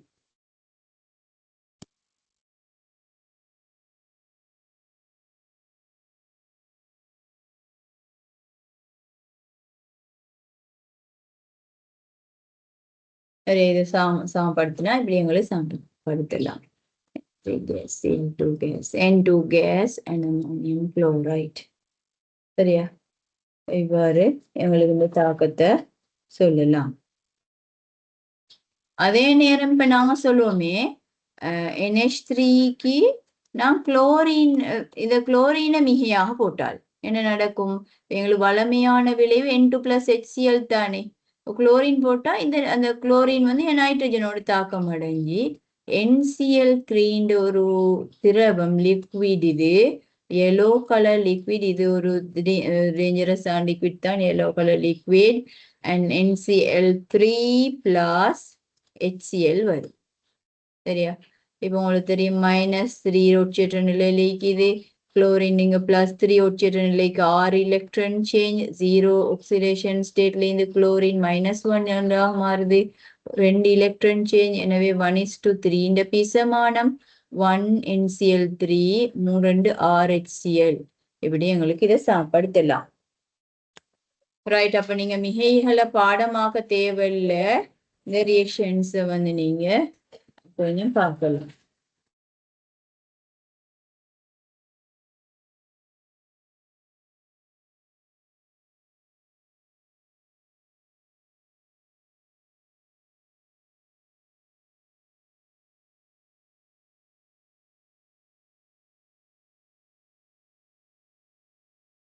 ரைட் அப்ப இவ்வாறான விளைவுகளை பாக்குறத உங்களுக்கு பார்த்து கொள்ளலாம் இது வந்து அமோனியாவோட உள்ள அந்த அமோனியாவும் குளோரினும் உள்ள ரியாக்ஷன் நார்மலா ரியாக்ஷன் எழுதி அதை எக்ஸஸ் ஆக இருந்தா எப்படி நீங்க விளைவு எழுதி கொள்றதுன்றது தான் நான் நீங்க படிச்சு தந்தேன் அதே நேரம் அமோனியா கேஸ் வந்து ஒரு செப்பு ஆக்சைடோடையும் ரியாக்ட் ஆகும் சரியா செப்பு ஆக்சைடோட ரியாக்ட் ஆகினாலும் தென் பிளஸ் மைனஸ் தாக்கமாக தான் நீங்களும் சொல்லலாம் என்னது செப்போட நைட்ரஜனுக்கு எந்த ரியாக்ஷனும் இல்லை அப்ப இப்ப நீங்க பிளஸ் மைனஸ் மாத்தி எழுதுனா செப்பு நைட்ரைடு போடணும் அப்படி செப்பு நைட்ரைடு உருவாகிற இல்லை கொப்பரோட ஏஜியோட எல்லாம் நைட்ரஜனுக்கு எந்த ரியாக்ஷனும் இல்லை எனவே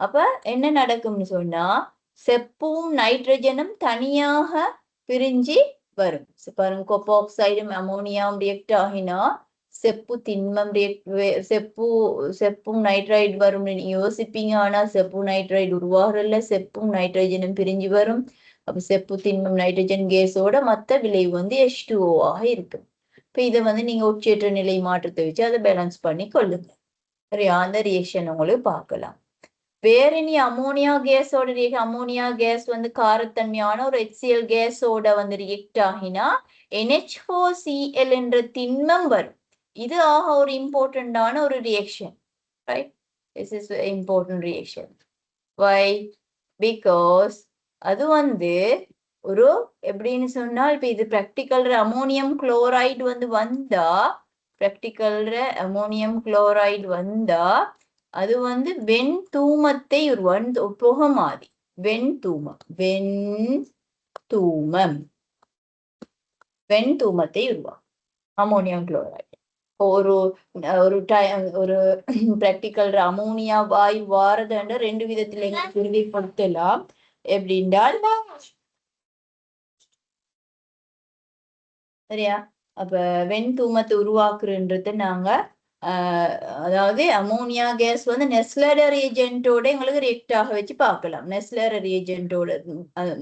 ரியேஜென்ட்டோட நனைக்கப்பட்ட வடிதால பிரவுன் கலரா மாத்தும் அதே நேரம் அமோனியா வாய் வெளியேற இடத்துல ஒரு HCl நினைச்ச மூடிய பிடிச்சா அந்த இடத்துல வெண் தூமம் ஒயிட் கலர் தூசியோட சேர்ந்த போக மாதிரி வெண் தூமம் ஒன்று உருவாகும் அது வந்து அமோனியம் குளோரைட் உருவாகுதுன்ற அர்த்தம் அப்படின்னா அந்த அமோனியா அந்த இடத்துல உருவாகிக்குதுன்னு சொல்லி அப்படி சொல்லலாம் சரியா அதுவும் அமோனியாவோட தாக்கம் அதுக்கு மேலதிகமாக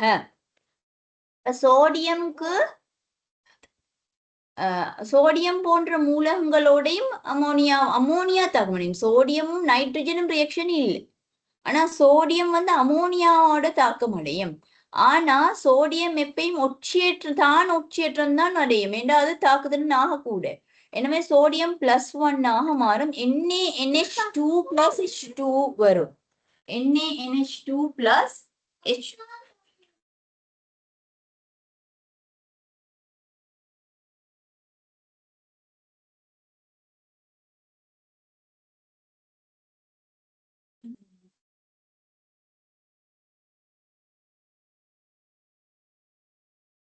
சரியா அப்ப NaNH2 அதாவது சோடியம் Na+ ஆகும் இதுல NH3 H+ வெளியே அனுப்பி H2 கேஸ் உருவாகும் NaNH2 சோடியம்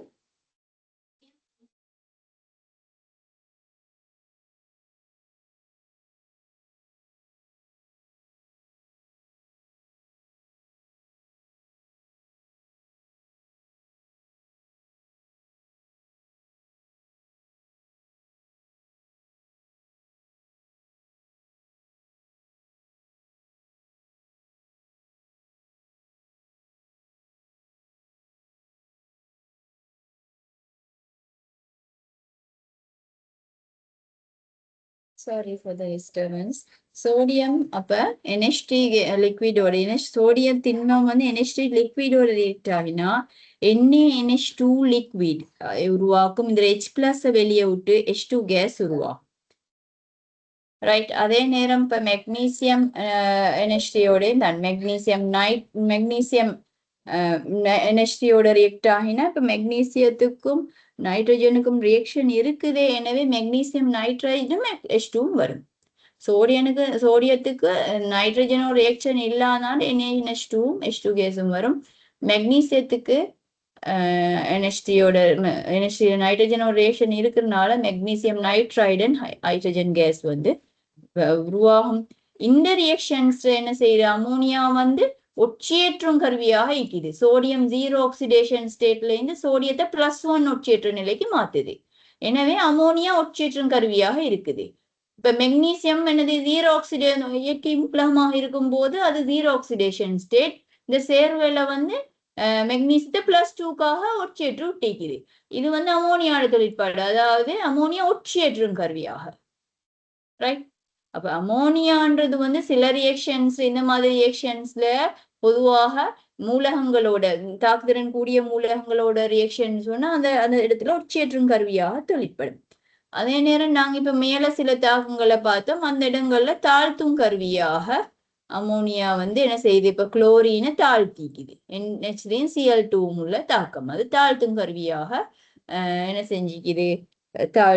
தாழ்த்திட்டு தான் ஒட்சியேற்றம் அடைஞ்சிக்குது. அப்படி 2 வகையான தாக்கங்கள் எங்களுக்கு பார்க்கலாம். அமோனியா ஒட்சியேற்றும் கருவியாகவும் தாழ்த்தும் கருவியாகவும் உருவாகிற தாக்கங்கள், இந்த ரியாக்ஷன்ஸ் வந்து கட்டாயம் வந்து இதுல வரும், எக்ஸாம்ல வரும்.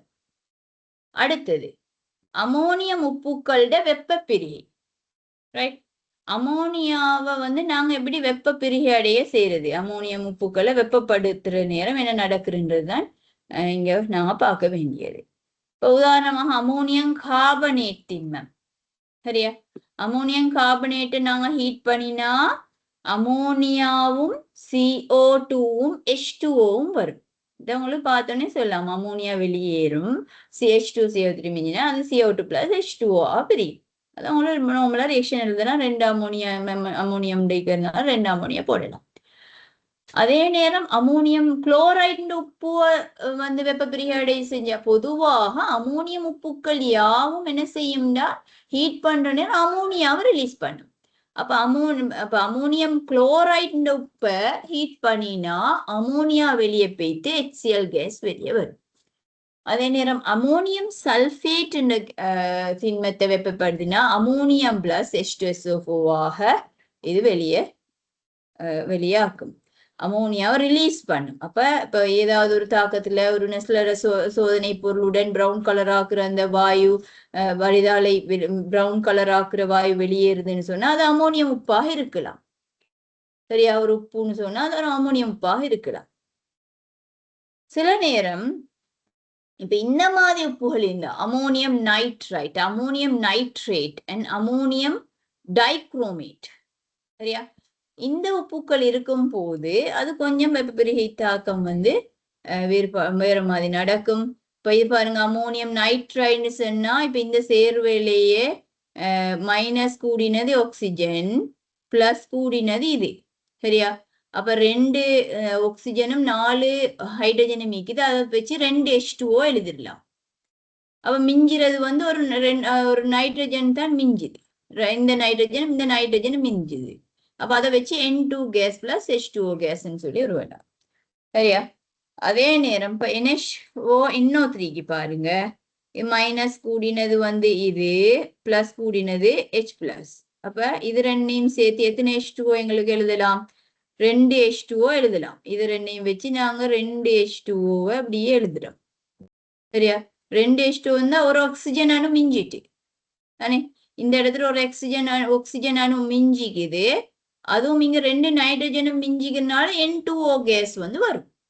சரி, அப்ப பாடமாக்க தேவையில்லை. பிளஸ் மைனஸ் வச்சு இங்க ரியாக்ஷன் எங்களுக்கு எழுதி கொள்ளலாம். பாடமாக்குற உங்களுக்கு லேசாய்ந்தா அப்படி நைட்ரேட்னு சொன்னா N2O வரும், நைட்ரைட்னு சொன்னா N2 வரும்னு சொல்லி உங்களுக்கு படிச்சு கொள்ளலாம். ரைட்? இப்ப இது பாருங்க, இதை நான் ஈஸியா எழுதி கொள்றேன், அதாவது பாடமாக்காமே எழுதி கொள்ற முறையை தான் உங்களுக்கு சொல்லித்தாரேன். பாருங்க, சிஆர் NH4 2 ICR2O7 சொன்னா இப்ப இதுல பிளஸ் கூடினது இதுவும் மைனஸ் கூடினது இந்த ஆக்சிஜனும் இருக்குது. அப்ப இதை வச்சு குரோமியமும் ஆக்சிஜனும் சேர்த்து Cr2O3 தான் அதுல வர சேர்வை. Cr2O3 எழுதினா 4 ஆக்சிஜன் இங்க மிச்சம் மீக்குது, 4 ஆக்சிஜன் நீக்குது, 4 ஆக்சிஜன் மிச்சம், 4 ஆக்சிஜன் மிச்சம் மீக்குது. அவன் 8 ஹைட்ரஜனும் மீக்குது. பிளஸ் மைனஸ் சேர்த்துறேன்னு சொன்னா இப்ப ஹைட்ரஜன் தான் நிக்கணும். 8 ஹைட்ரஜன் நீக்குது. அப்ப அதை வச்சு 4 H2O எங்களுக்கு 4 H2O எழுதிட்டோம். இந்த இங்க 4 H2O எழுதிட்டோம். மிஞ்சிறது வந்து இந்த 2 நைட்ரஜனும் மாத்திருந்தேன். அப்ப அது நைட்ரஜன் கேஸாக போகும். சரியா? அப்படி எங்களுக்கு வெப்ப பிரிகை தாக்கத்தை நீங்க திருப்பி டீட்டெயிலா எழுதி இதை ரிலாக்ஸா அதை படிங்க.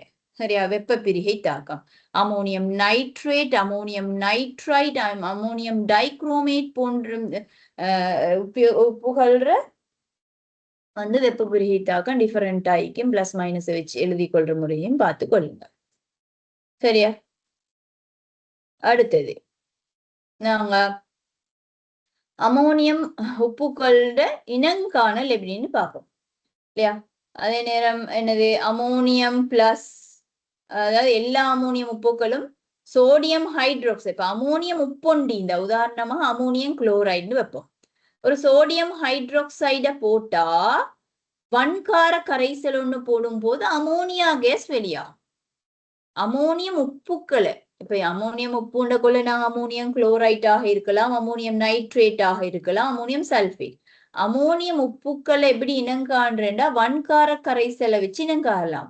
அமோனியம்ன்ற அயன் அதில் இருக்கிறதுனால வன்காரத்தை போட்டா NH3 ரிலீஸ் ஆகிற ரியாக்ஷன் நடக்கும். இந்த ரியாக்ஷன் நடக்கும் OH- போட்ட வன்காரம்.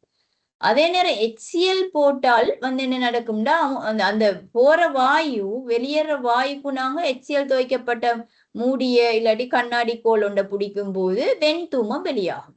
சரியா? அமோனியம் உப்புண்டு இனங்காணணும்டா நாங்க ஒரு வன்காரத்தை பண்ணிட்டு அந்த வெளியேற வாயு போற இடத்துல செறிந்த HCl நினைச்ச ஏதாவது ஒரு பொருளை வைக்கும் போது வெண்தூமம், அதாவது வெண்தூமம்னா HCl உருவாகிற இந்த அதாவது வெண்தூமம்னா NH4Cl உருவாகிற அந்த ரியாக்ஷன். அப்ப அது அதன் மூலம் எங்களுக்கு இனங்காணல் செய்யலாம். சரியா? அமோனியம் உப்புக்களை இனங்காண்றதுக்காக நாங்க அதாவது வன்காரத்தோட வார வாயு விளைவை வந்து HCl-உடன் நனைக்கப்பட்ட மூடியோட தொடர்படுத்தி பார்க்கும் போது வெண்தூமம் வந்தால் அது அமோனியம் உப்பு இருக்குதுன்னு சொல்லி பார்க்கலாம்.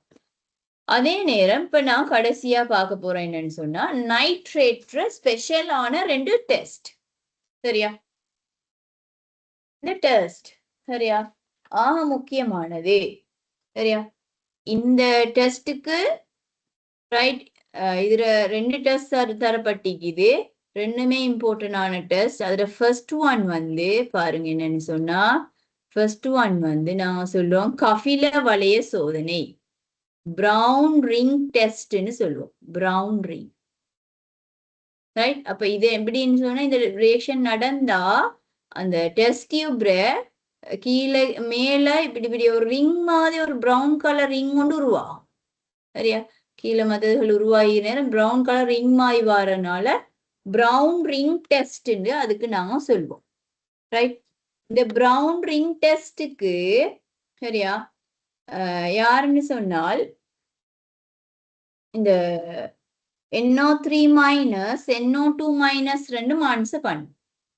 சரியா? நைட்ரேட் அயன் எங்களுக்கு இனங்காணலாம். அதுக்கு நான் என்ன சேர்க்கிறதுன்னு சொன்னா செறிந்த H2SO4 சேர்ப்போம். செறிந்த H2SO4வையும் Fe2+ சேர்ந்து அந்த கரைசலை நாங்க சேர்ப்போம். Fe2+ கரைசலோடு சேர்த்து செறிந்த H2SO4 சேர்க்கிற நேரம் Fe2+ செறிந்த H2SO4 நைட்ரேட்டும் இருந்தால் நைட்ரேட்ன்றது +5 ஒட்சியற்ற நிலையில் தானே இருக்குது.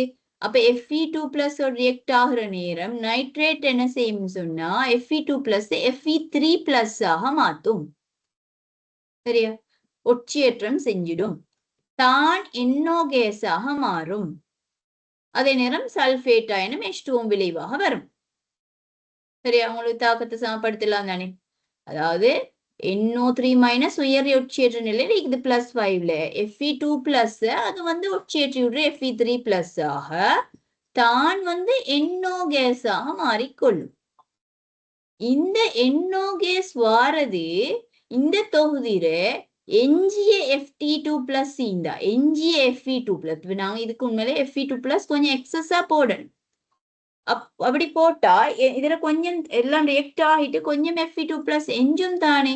அப்ப வார NO விளைவு வந்து எஞ்சிய Fe2+ ஓட ரியாக்ட் ஆகி FeNO இப்படி ஒரு இதை சொல்ற நாங்க சிக்கலாய்.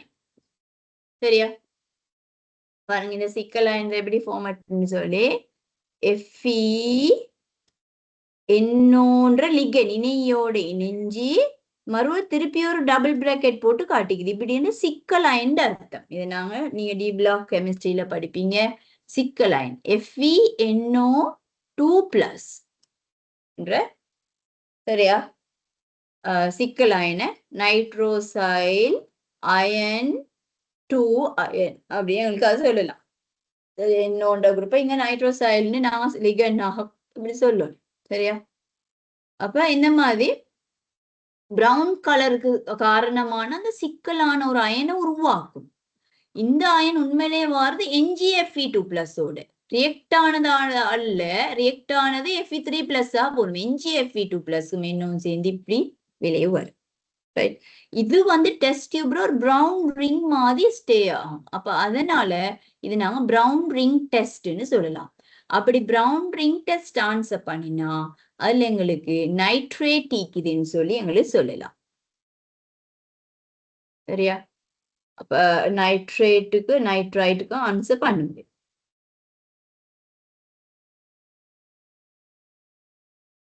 அதே நேரம் இது முதலாவது டெஸ்ட், வெரி இம்பார்ட்டன்ட் டெஸ்ட் ஒன்று தான் நான் அது சொன்னது, பிரவுன் ரிங் டெஸ்ட்ன்றது.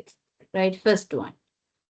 ரெண்டாவது ஒரு முக்கியமான ஒரு டெஸ்ட் தான் என்னன்னு சொன்னால் தேவதாவின் கலப்புலோகத்தோட தாக்கம்.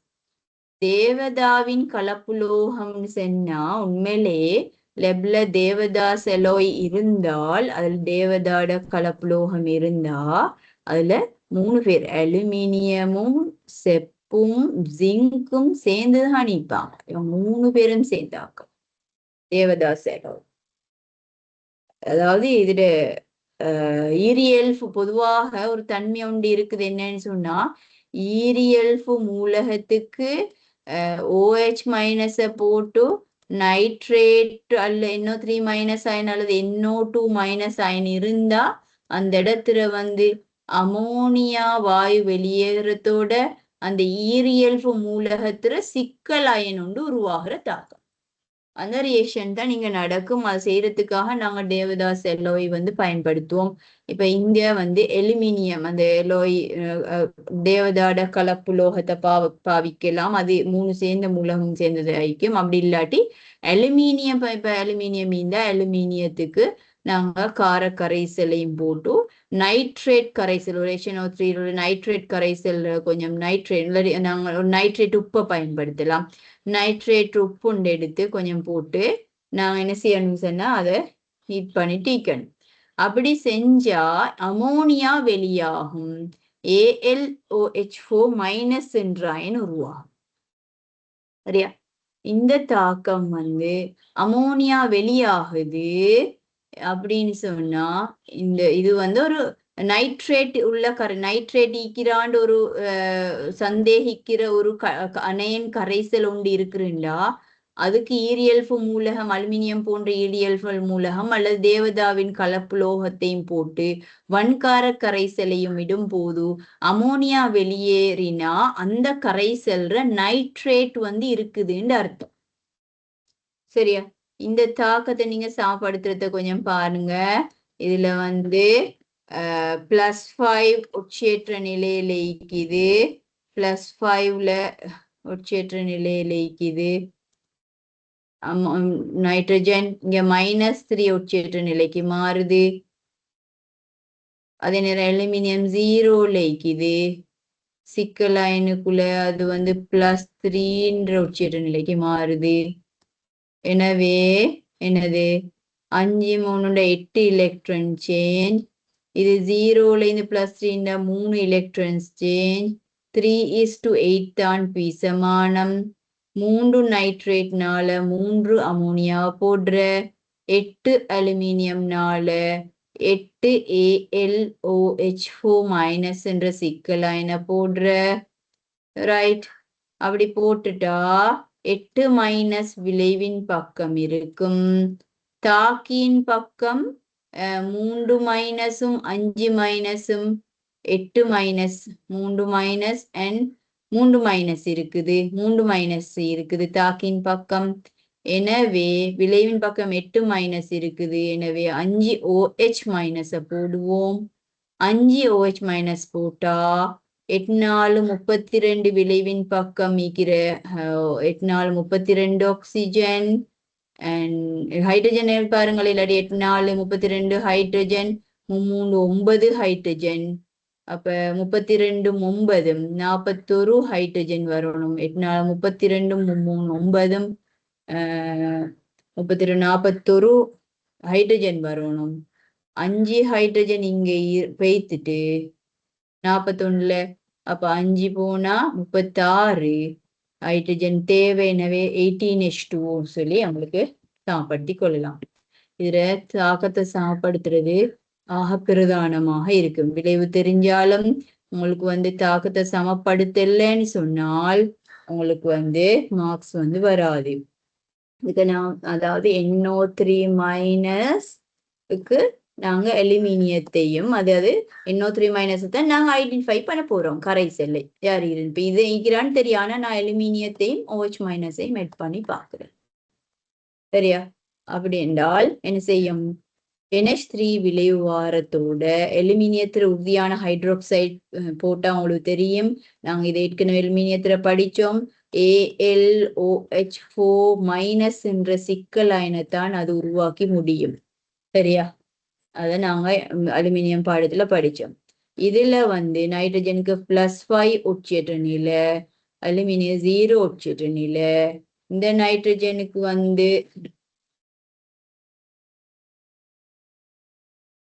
-3 உட்சேர்த்த நிலை. இந்த அலுமினியமுக்கு வந்து +3 உட்சேர்த்த நிலை. சரியா? எனவே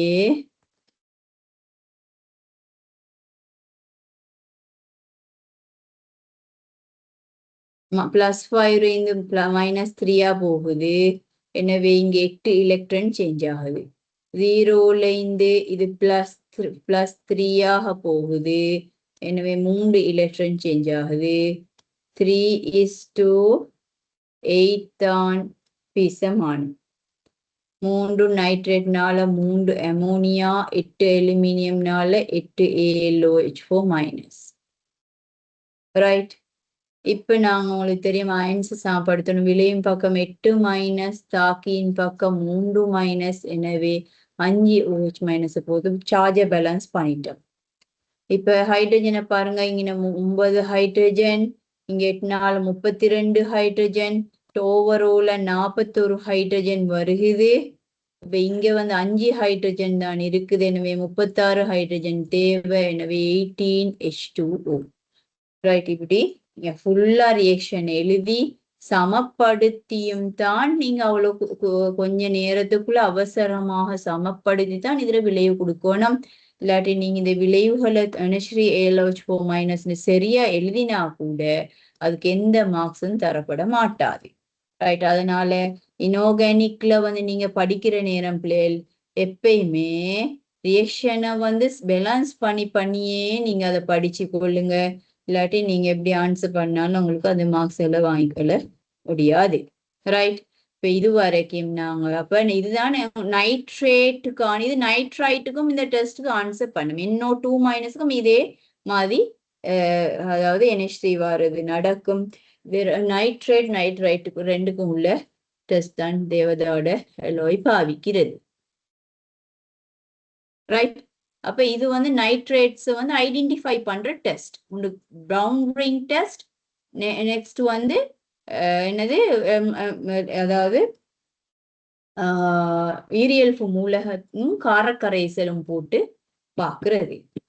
அதை நாங்க பார்த்தோம். அதுக்கு முந்தி பாருங்க, அமோனியம் உப்புக்களாக இருந்தால் அதுக்கு வந்து மண்கார கரைசலை போட்டு வாயுவுக்கு வந்து HCl மூடிய பிடிச்சா வெண் தூமம் வாரன்னு சொன்னால் அதுல அமோனியம் உப்பு வைக்கிறேன்னு சொல்லலாம். அதுக்கு முந்தி நாங்க அமோனியம் உப்புக்களுடன் வெப்ப பிரிகையை பார்த்தோம். அதுல சிம்பிளான உப்புகள் அமோனியம் கார்பனேட், அமோனியம் குளோரைட் போன்ற உப்புகளுக்கு உங்களுக்கு எழுதுற ரேசி. ஆனா நைட்ரைட் டைக்ரோமேற்ற உப்புக்களாக இருந்தால் பிளஸ் மைனஸ் மெத்தடை வச்சு உங்களுக்கு எழுதலாம், இல்லாட்டி நீங்க அதை விளைவுகளை பாடமாக்கி கொள்ளணும்.